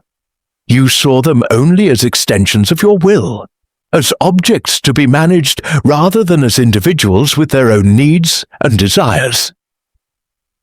"And David?" Margaret asked. "What was David to me?" "David was the breaking point," Miss Marple said. "He was the moment when your ability to control finally failed, and when that failure occurred, you were unable to adapt. Instead of learning to let go, you escalated. You took an action that can't be undone." Margaret sat with this in silence. Then she said, "I suppose there's some justice in that. That a woman who spent her entire life trying to control others should lose everything because she was incapable of controlling her own impulses." "There is more than justice," Miss Marple said. "There is also mercy, if you choose to accept it." "What sort of mercy?" Margaret asked bitterly. "The village has turned against me. My family has abandoned me. I'm left alone in that enormous house with nothing but my thoughts and my regrets. What mercy could possibly be available to me?" "The mercy of redemption," Miss Marple said. "The possibility of becoming something different than what you were. It would be difficult, and it would require genuine humility and genuine change. But it's possible." Margaret stood to leave. "You have a generous view of human nature, Miss Marple. Perhaps that's why you understand it so well. You believe people are capable of change." "I believe people are capable of many things," Miss Marple said. "Change being only one of them. But it remains possible, even when the obstacles seem insurmountable."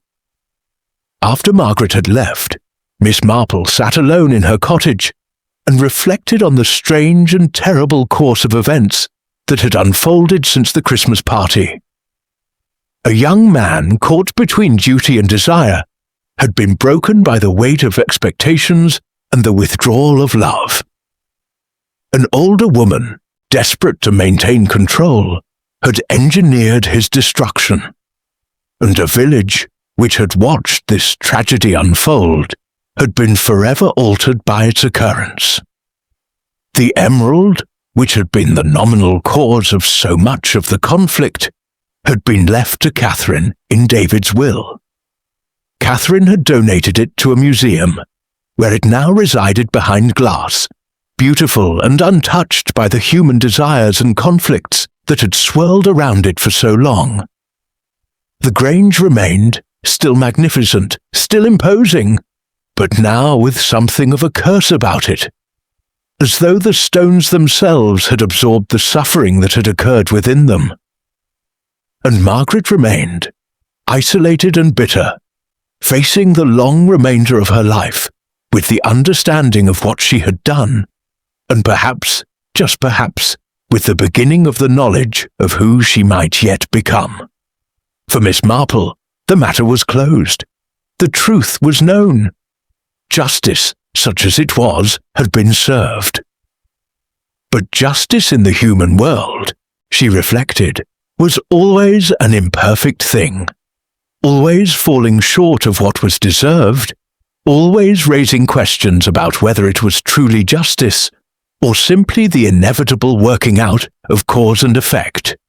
She picked up her knitting again, and returned to the methodical process of creating something useful from simple materials.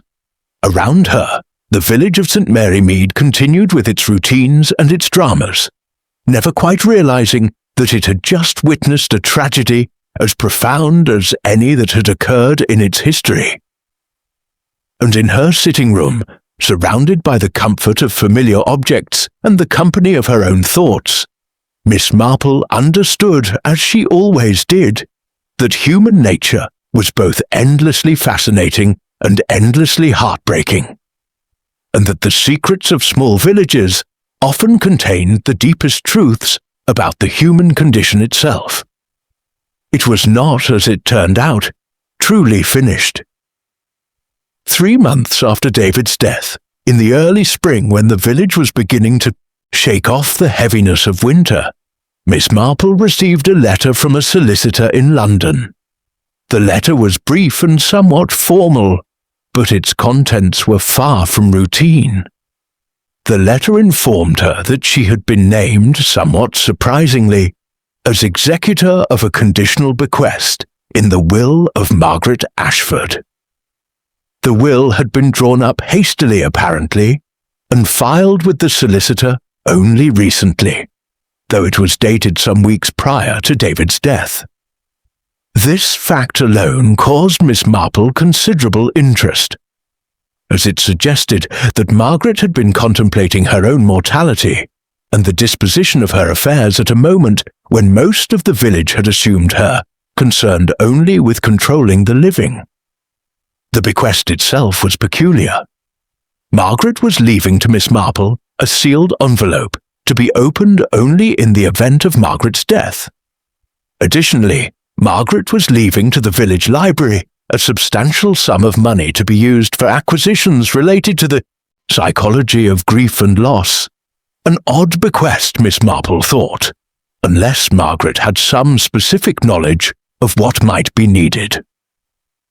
More curious still, Margaret had changed her will regarding the Grange itself. Rather than leaving it to the family trust or to one of her surviving relatives, she had left it to be held in trust for educational purposes. The house would become, upon her death, a centre for teaching about family dynamics and the psychological costs of authoritarian control within families. The endowment was substantial enough to ensure that the project could be viable for generations. Miss Marple read this letter twice, carefully, considering what it might mean. Margaret was, by all accounts, in reasonable health, though isolated and socially destroyed. There was no indication that she was contemplating imminent death. And yet, she had arranged her affairs in a way that suggested she was either preparing for that event or was contemplating it as a possibility. 2 weeks after receiving the letter, Miss Marple was walking through the village when she encountered Catherine Ashford, who was visiting from the Grange to attend to some administrative matters. "Miss Marple," Catherine said, greeting her warmly, "I was hoping I might see you. There's something I wanted to discuss, and I find myself uncertain how to proceed." They found a quiet bench near the green, and Catherine began to explain her concerns. "Margaret has become rather reclusive, Catherine said, which is understandable given the circumstances.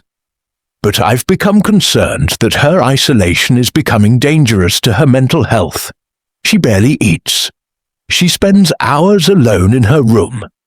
I've tried to engage her in conversation, to encourage her to take walks, to involve herself in some activity, but she seems quite content to simply exist, to wait perhaps.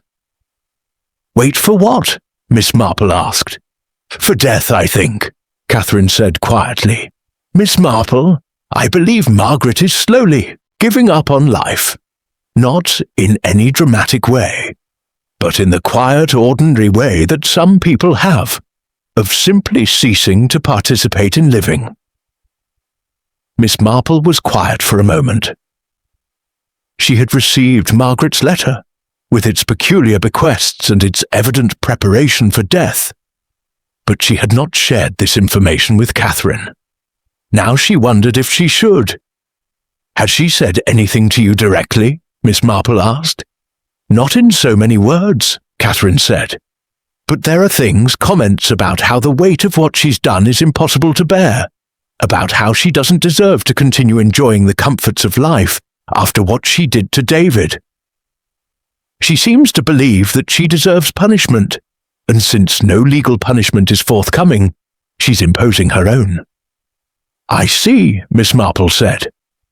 And she did see, with a clarity that was somewhat troubling. Margaret was engaging in a form of self-punishment that might, if left unchecked, progress from emotional withdrawal to something far more dangerous. I don't know how to help her, Catherine said. I understand the impulse toward isolation, and I certainly understand that she deserves to face the consequences of her actions. But I also understand that there's a line between appropriate consequences and self-destruction. And I'm afraid Margaret is crossing that line. Miss Marple made a decision in that moment. She told Catherine about the solicitor's letter, about the bequest of the envelope to be opened only after Margaret's death, about the unusual nature of Margaret's will. Catherine listened carefully, and when Miss Marple finished, she said, Do you think she's planning to take her own life? I don't know, Miss Marple said honestly, but I think she's contemplating it as a possibility. Whether she'll actually act on that contemplation is something only she can determine. However, I believe we have an obligation to speak with her, to make clear that there are people who would prefer she continue living, even in her diminished circumstances. Would you be willing to do that? Catherine asked. I feel as though she might listen to you, given that you were the one instrumental in revealing the truth about what happened. I will speak with her, Miss Marple said, but I must do so carefully. One cannot simply order someone to live. One can only offer perspective, and the knowledge that connection and redemption remain possible. That afternoon, Miss Marple made her way to the Grange.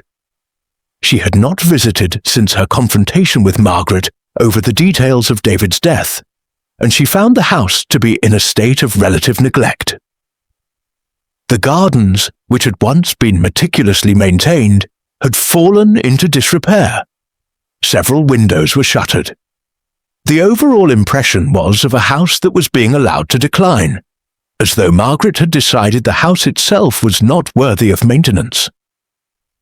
Margaret received her in the drawing room, and Miss Marple was struck immediately by how much the woman had deteriorated. The white hair was unkempt, the clothes hung loosely on her frame. Most disturbingly, her eyes had that quality of someone whose attention was fixed on some internal point, rather than on the external world.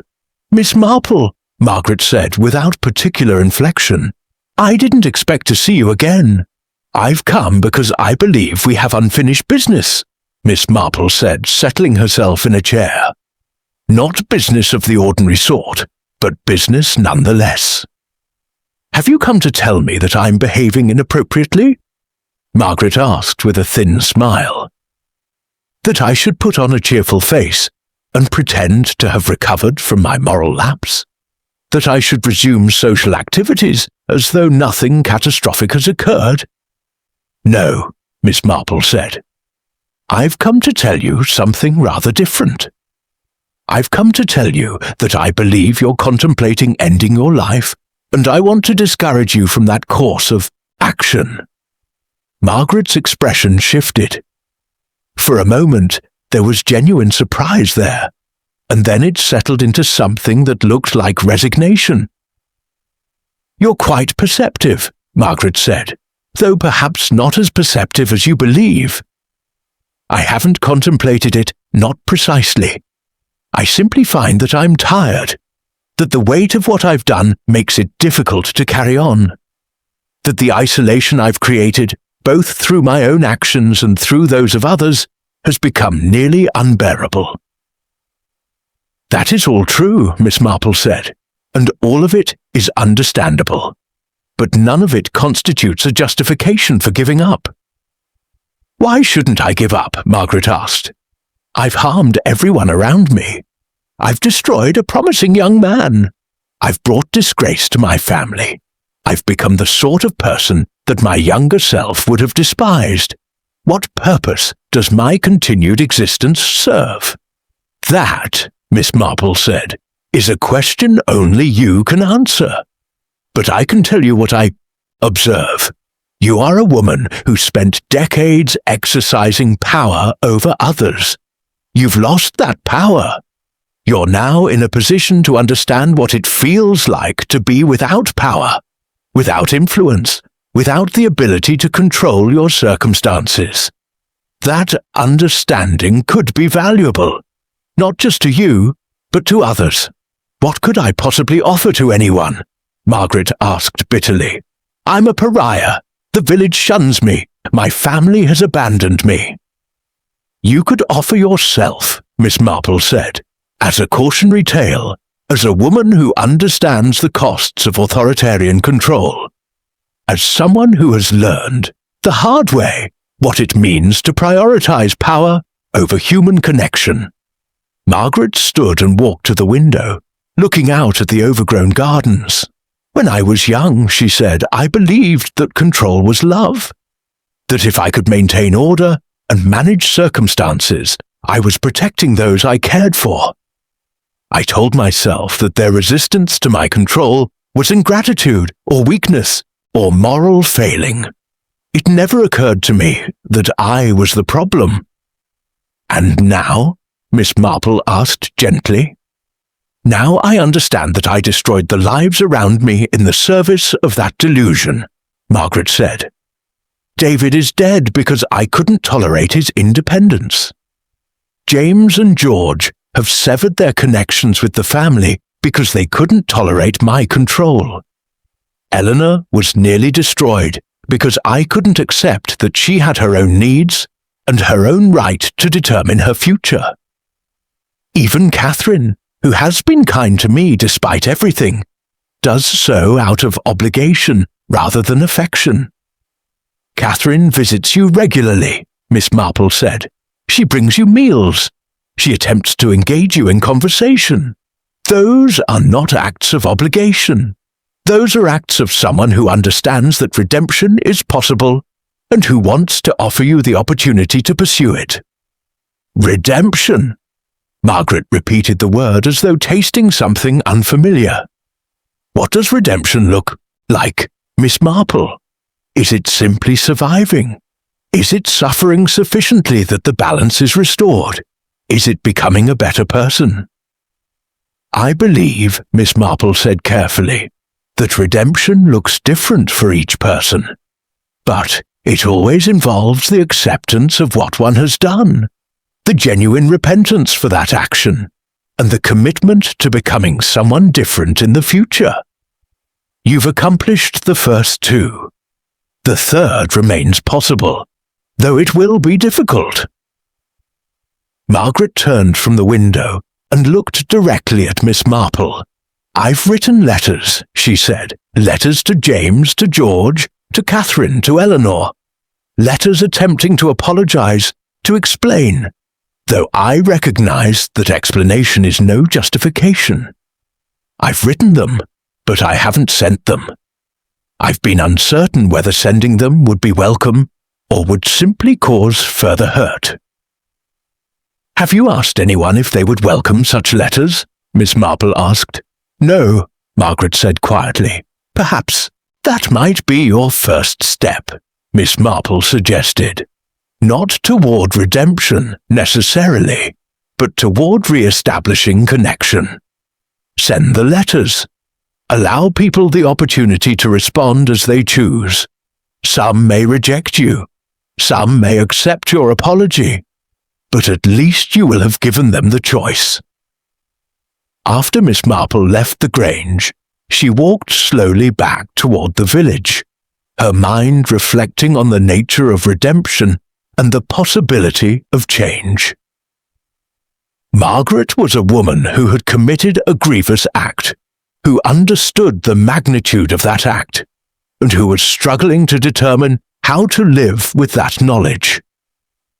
It was not a comfortable position, and it would not become comfortable. But it was, Miss Marple thought, the beginning of genuine understanding. Over the course of the following weeks, changes began to occur at the Grange. The gardens were attended to, the windows were opened. The house, which had begun to feel like a tomb, took on the character of a residence again. More significantly, Margaret began to engage with the world around her, though in a different way than she had before. She began to attend church services, sitting in the back, making no attempt to claim a position of prominence.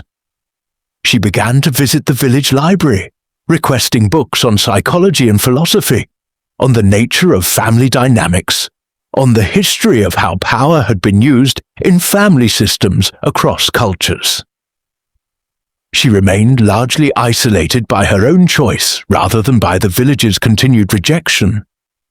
But the isolation was no longer the withdrawal of someone contemplating death. It was, instead, the focused attention of someone engaged in genuine self-examination and transformation. Several months after Miss Marple's conversation with her, Margaret received a response to one of her letters. It was from Eleanor, and while it was not a forgiveness, Eleanor made clear that she could not simply forget what had occurred. It acknowledged Margaret's sincerity and left open the possibility of future connection. James responded to his letter as well, with considerably more reserve, but with an indication that he was willing to accept his aunt's apology and to re-establish familial relations on a more honest footing. George, characteristically, responded with a brief note indicating that he believed Margaret's suffering was appropriate and that he preferred not to have further contact. But he did not actively reject her, and that small opening seemed to provide Margaret with some measure of relief.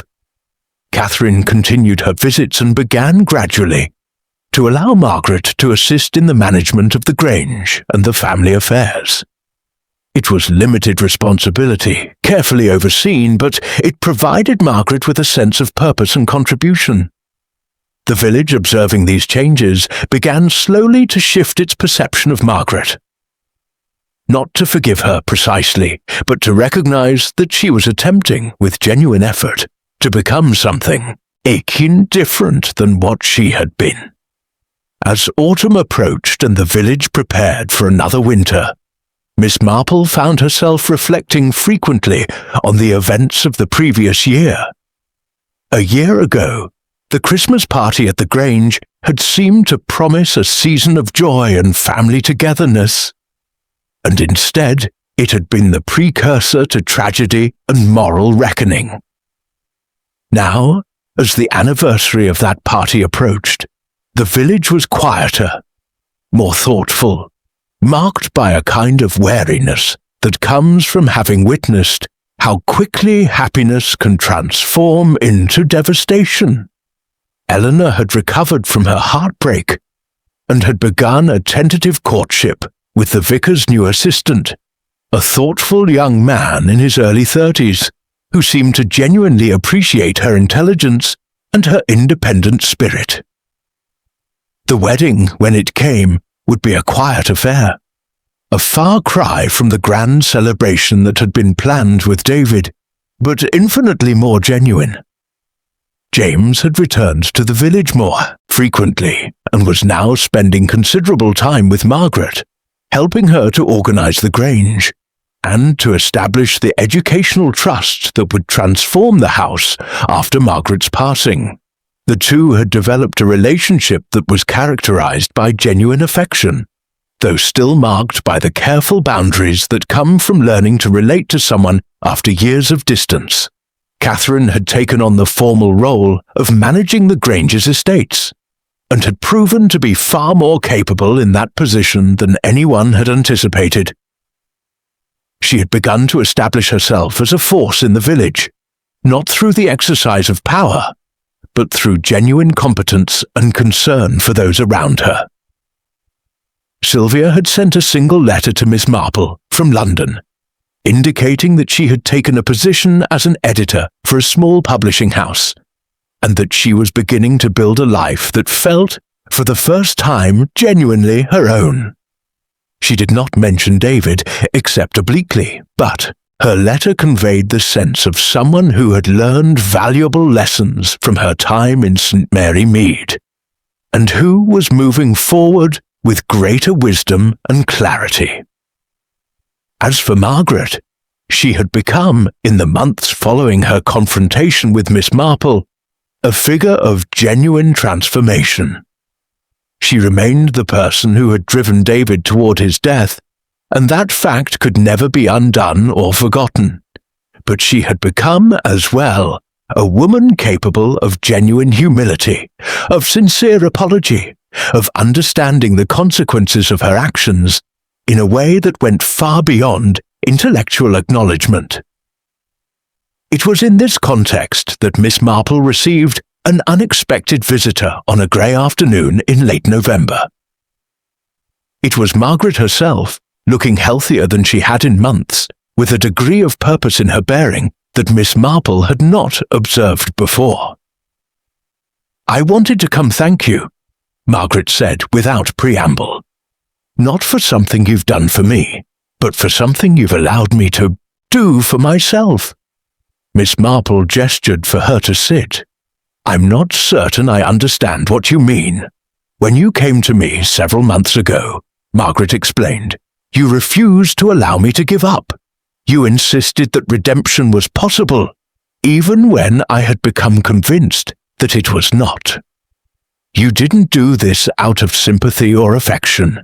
We both know that any affection between us is limited. You did it out of principle, out of a belief that every human being deserves the opportunity to become something different than what they have been." "That seems accurate," Miss Marple agreed. "I've been thinking about what that means," Margaret continued.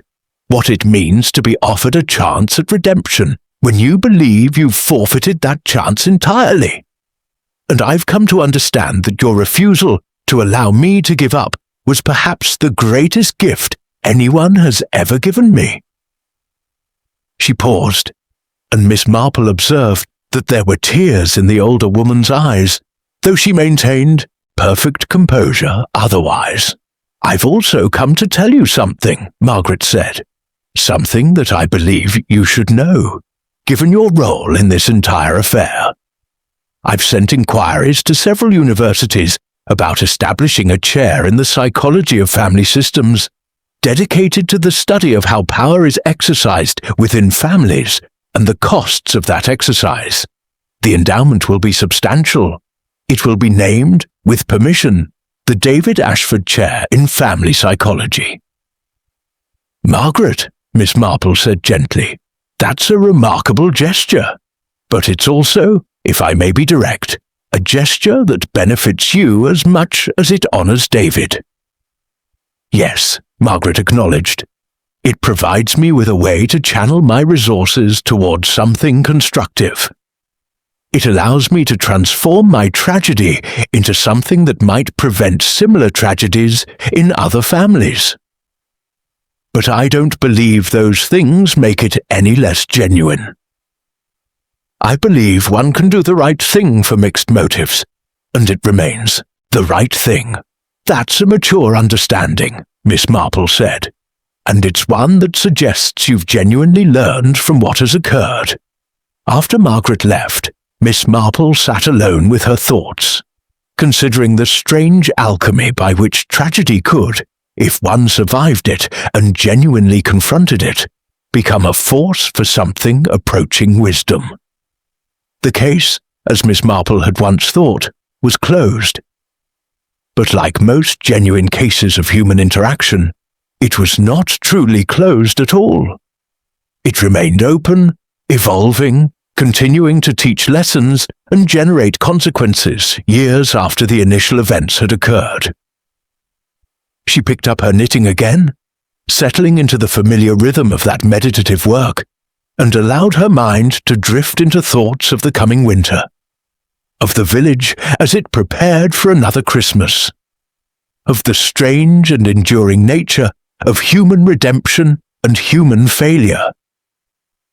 Outside her window, the first snow was beginning to fall, gentle and pristine, covering the village in white and suggesting, as snow always does, the possibility of new beginnings. The first Christmas since David's death arrived with the sort of solemn beauty that marks occasions that carry both grief and gratitude in equal measure.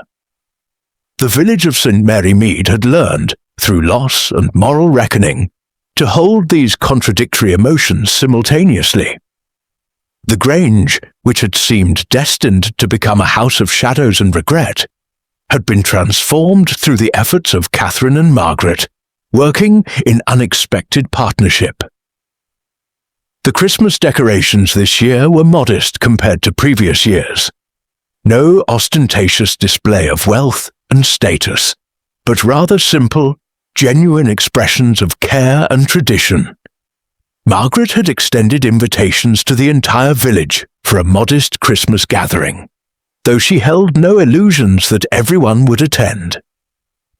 The vicar and his wife accepted, as did Eleanor, who arrived with her young fiancé and with an easiness in Margaret's presence that suggested genuine, if cautious, forgiveness. Catherine was there, of course, along with James, who had come from London specifically to attend. Even George had responded to his invitation with a single-line note: "I will attend, but only because I believe change, when genuine, should be acknowledged." The evening was marked by quiet conversation rather than celebration, by reflection rather than revelry. There was no elaborate dinner, no performance of tradition for tradition's sake.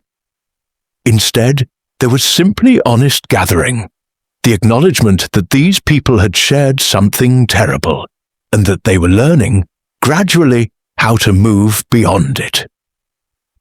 It was near the end of the evening, as people were beginning to depart, that Miss Marple found herself in conversation with Margaret. Standing near the window that overlooked the Grange's gardens. "I want you to know," Margaret said, "that I'm aware of what I did, not just to David, but to all of you. I'm aware that my attempts at control and domination harmed everyone around me. And I'm aware that my redemption, such as it is, will never undo that harm. But I want you to know that I'm attempting every day to become someone different. Someone capable of allowing others to live their own lives without attempting to control them. Someone capable of love without possession. That's all anyone can do," Miss Marple said. "Attempt every day to be better than they were the day before. Redemption isn't a destination one reaches. It's a direction one travels in over the course of one's remaining years." They stood together in companionable silence for a moment. And then Margaret said something that caught Miss Marple by surprise. "I've discovered something in my reading and my reflection," Margaret said. "Something that I think explains, though doesn't excuse, what I did. I discovered that my own mother was a woman very much like me. Controlling, demanding, unable to allow independence in those around her. And her mother was the same. I've inherited not just property and position, but patterns of behavior that have been passed down through generations. That doesn't mean I'm absolved of responsibility, but it does mean that I understand that my failures are not entirely my own. They're part of a family legacy of control and possession." "That's an important realization," Miss Marple said, "and it raises the question, what will you do with that knowledge?" "I will attempt," Margaret said, "to break the pattern, to ensure that any influence I exercise in the future is based on understanding and respect rather than control and possession. I will work toward a world in which the next generation of our family doesn't inherit the same destructive patterns." "That," Miss Marple said, "would be a remarkable legacy." It was not until nearly 5 years after David's death that the sealed envelope came into Miss Marple's possession in the way that Margaret's will had specified. Margaret had died peacefully in her sleep one winter morning, at the age of 70. She had spent those 5 years engaged in the work of genuine transformation, establishing the educational trust, funding research into family dynamics and the psychology of control, and slowly, carefully rebuilding the relationships she had damaged through years of authoritarian behavior. She had not fully healed the rift with George. That bridge had burned too thoroughly. But she had accomplished something with the others. Eleanor had not become a friend exactly, but she had become something approaching a friend. James had become genuinely close to his aunt, and their relationship had deepened into something that transcended family obligation. Catherine had become something approaching a trusted companion in the work of estate management and community service. Miss Marple received the envelope from the solicitor, along with a brief note explaining the conditions of its opening. The envelope was to be opened only by Miss Marple and only upon Margaret's death. The contents were described as a personal reflection and a final communication to the executor. Miss Marple opened the envelope on the evening of Margaret's funeral, sitting alone in her cottage by the fire. The letter, written in Margaret's firm, precise handwriting, contained perhaps 3 pages of reflection. "My dear Miss Marple, if you are reading this, then I have passed from this world, and you are likely wondering what final communication could possibly be of importance from a woman who has caused so much harm and disruption. I will not apologize again. By the time you read this, you will have heard sufficient apologies from me. What I will do instead is explain. The truth that I came to understand, too late to save David, is that love and control are antithetical. One cannot claim to love someone while simultaneously insisting on controlling their choices. That was the fundamental error I made, not only with David, but with everyone around me for my entire life. In my reflection on how I came to be such a person, I traced the pattern back through my family. I discovered that my mother, and her mother before her, and the woman before her, all exercised control over those around them in the name of family obligation and tradition. We were women of some intelligence and capability, and we used those things to dominate rather than to serve. What I want you to understand, what I believe is important for you to understand, is that I did not sin in a vacuum. I sinned as part of a pattern a legacy of harm that has been passed down through generations of women in my family who could not conceive of any way to exercise power except through control. But here is the important part. Patterns can be broken. I have spent these past years attempting to break the pattern, not perfectly, but genuinely. And while I cannot undo what I did to David, I can use the remainder of my life and the legacy I leave behind to prevent others from making the same mistakes. This is what I ask of you, Miss Marple. Not forgiveness. I don't believe I deserve that, but acknowledgement. Acknowledgement that redemption, even imperfect redemption, is possible. Acknowledgement that a person can spend decades exercising power in destructive ways, and can still, in their remaining years, attempt to exercise that power in constructive ways. And perhaps most importantly, acknowledgement that the human capacity for change is not infinite, but neither is it non-existent. We are not fixed in our moral character at any single moment. We can become different people if we are willing to do the work of transformation.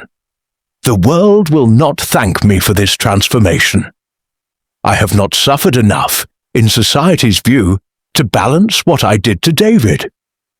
The emerald, which caused so much of this tragedy, now rests in a museum, beautiful and untouched by human desire. That seems appropriate. Some heirlooms should not be inherited. Some legacies should not be passed on. What I hope will be inherited is a different sort of legacy. The understanding that family systems, for all their value, can become prisons if the people within them are not allowed to exercise genuine choice. That love requires freedom. That respect requires the willingness to accept that others may choose differently than we would choose for them. I have attempted to embody this understanding in the trust I've established, in the work I've funded, in the relationships I've attempted to rebuild. Whether I have succeeded is not for me to judge. But I wanted you to know that I attempted, that I spent the last years of my life trying to become something different than what I had been. That is, I think, all anyone can do. With genuine respect and gratitude, Margaret Ashford Miss Marple read the letter through twice, then set it carefully in her private correspondence file. She did not show it to anyone else. The letter had been written to her alone, and to her it would remain. But the letter confirmed what she had already come to believe, that Margaret's transformation, while not erasing what she had done, had been genuine. That a person could commit a grave moral wrong and could still, through years of honest reflection and effort, move towards redemption. A decade after David's death, Miss Marple found herself, at the invitation of James Ashford, attending the dedication of the David Ashford Chair in Family Psychology at one of England's most prestigious universities. The ceremony was held in a new academic building, funded largely by Margaret's estate and the trust that had been established in David's name. Scholars from across Europe had gathered to discuss the innovative work being done in the study of family dynamics and the psychological costs of authoritarian control within family systems. James, now a senior fellow at the university, had become one of the leading researchers in this field. His work drew heavily on his own family's experience, and while he never named names or violated anyone's privacy, it was clear to those who knew him that his scholarship was deeply personal. After the ceremony, James sought out Miss Marple in the reception area.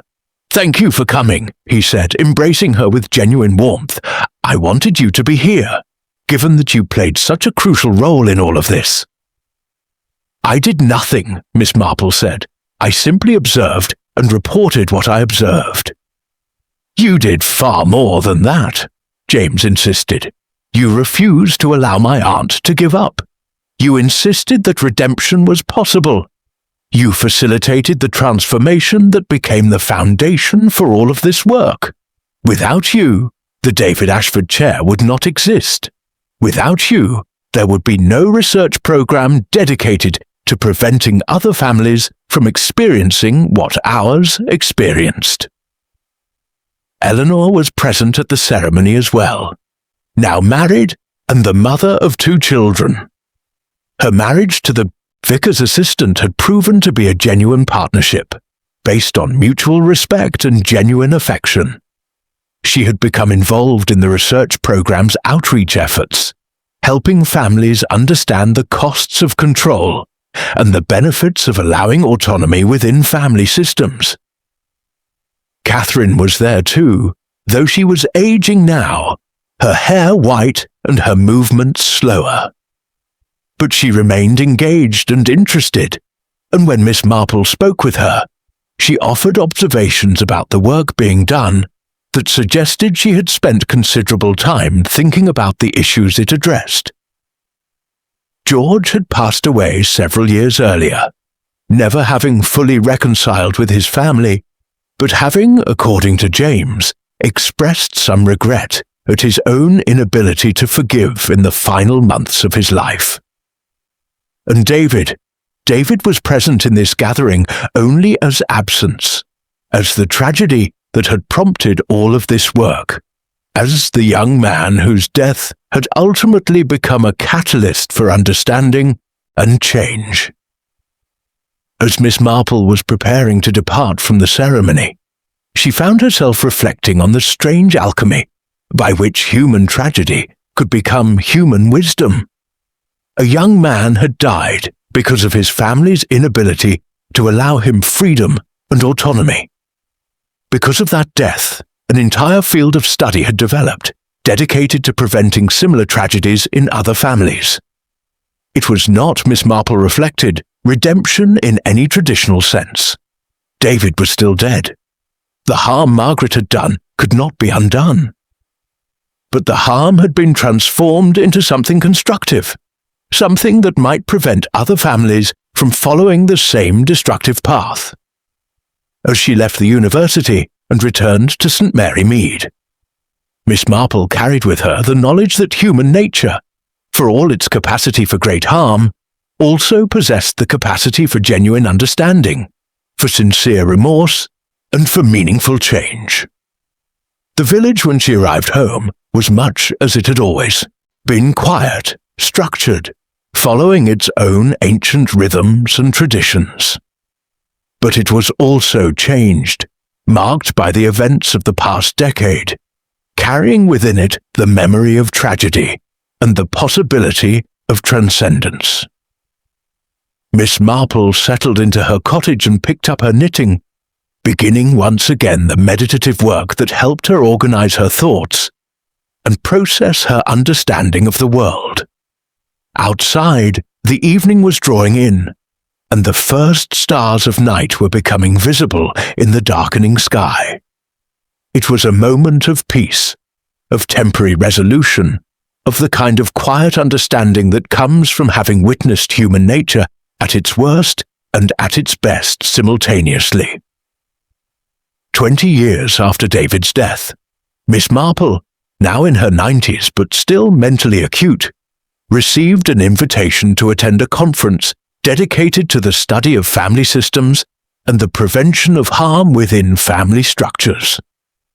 The conference was being held at the David Ashford Centre for Family Research, which had been established at the site of the Grange. The house, which had once been a symbol of family power and control, had been transformed into a place of learning and healing, where families could come to understand the dynamics that governed their own relationships. James Ashford, now a distinguished professor in his 60s, had invited her personally. He had become, in the decades following Margaret's death and David's memorial, one of the foremost authorities on family psychology in Britain. Eleanor, now a grandmother, had become a counsellor specializing in helping families understand and break patterns of control and harm. She had dedicated much of her professional life to the work that had emerged from the tragedy of her almost marriage to David. Catherine had passed away peacefully at the age of 95, but not before establishing a foundation dedicated to funding research into trauma and recovery within family systems. And Margaret's legacy had become complicated in the years following her death. She was no longer viewed as simply a woman who had driven her nephew to suicide. She had become, instead, a complex historical figure, a woman who had caused great harm, but who had then spent her remaining years attempting to create something constructive from that harm. Scholars debated whether her transformation had been genuine or whether it had been a form of elaborate self-justification. Some argued that her attempts at redemption did not absolve her of responsibility for David's death. Others suggested that her work in family psychology had prevented suffering in countless families, and therefore had, in some sense, balanced the scales. Miss Marple herself had no interest in such debates. She understood, from her lifetime of observing human nature, that people were rarely entirely good or entirely evil. Most people were complicated, capable of both tremendous harm and genuine care. Often simultaneously, Margaret had been such a person.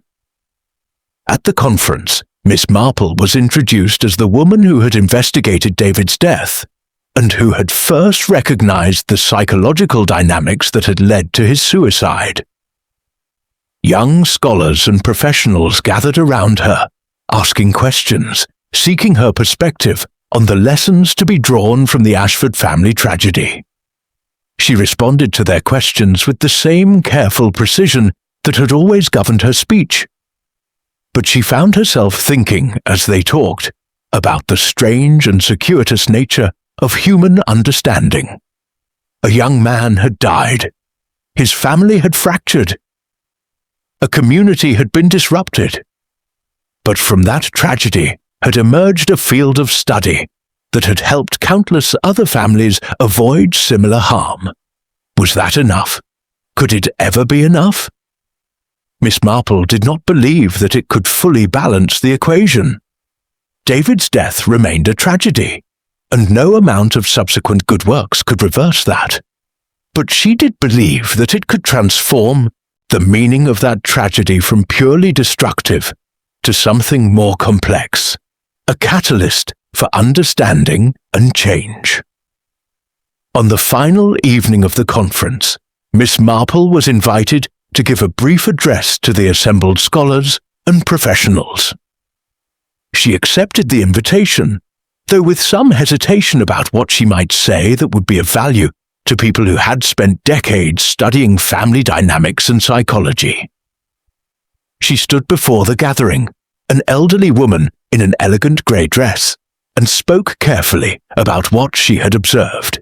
"I have spent my life observing human nature," she said, "not through formal study or professional training, but through the simple practice of paying attention to the people around me. One of the lessons I have learned is that human beings have an extraordinary capacity for both harm and healing. We are not fixed in our moral character. We are not incapable of change. But change requires something that is often very difficult. Genuine acknowledgement of what we have done, honest remorse for that action, and committed effort to become something different.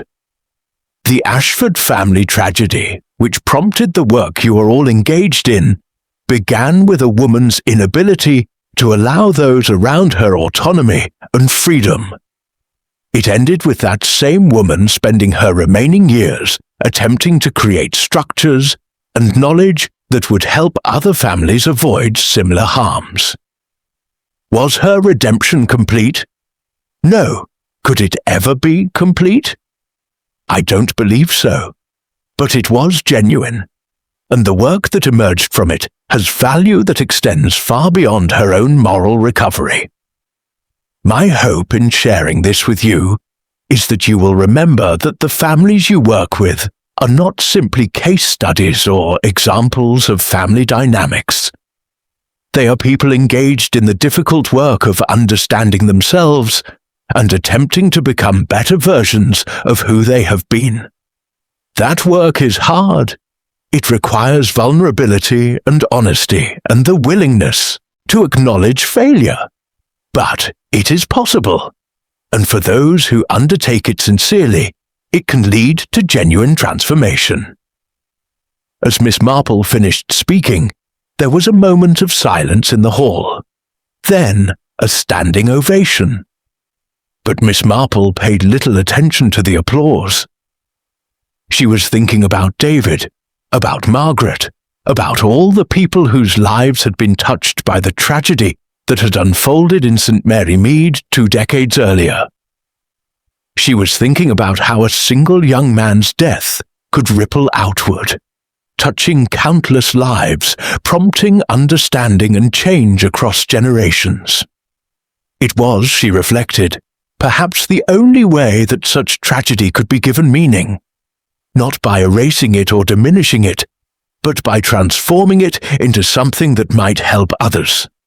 Miss Jane Marple died peacefully in her sleep at the age of 98, having spent her entire life in St. Mary Mead, observing its people and its patterns with an accuracy and compassion that had become legendary. The village mourned her passing, as did the broader community of scholars and professionals who had come to recognize her as a wise observer of human nature. But perhaps most significantly, she was mourned by the Ashford family, not just James and Eleanor and Catherine's memory, but by Margaret's as well. Margaret, who had lived the final decade of her life, understood that her redemption, though incomplete, had been significant enough to prompt lasting change. The David Ashford Centre for Family Research continued to grow and expand, eventually becoming one of the leading institutions in Europe for the study of family dynamics and the prevention of harm within family systems. The emerald, which had caused so much conflict and which now rested in a museum, eventually became an exhibit within the centre itself, displayed alongside materials explaining the tragedy from which so much understanding had emerged.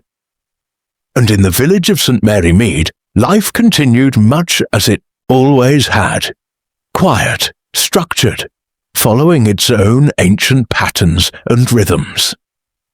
But the village was changed, marked by the knowledge that beneath the surface of ordinary village life lay currents of passion and conflict and genuine moral reckoning that could emerge at any moment, disrupting the carefully maintained surface.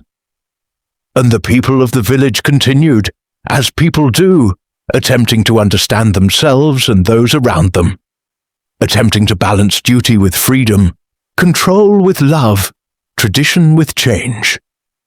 For it is the great truth that Miss Marple had always known, and that this story has illustrated, that human nature, in all its complexity and contradiction, is endlessly fascinating precisely because it is endlessly capable of both failure and redemption, of both harm and healing. And that understanding, that deep, hard-won, painfully achieved understanding of what people are capable of and what they might become, is perhaps the greatest legacy any tragedy can leave behind.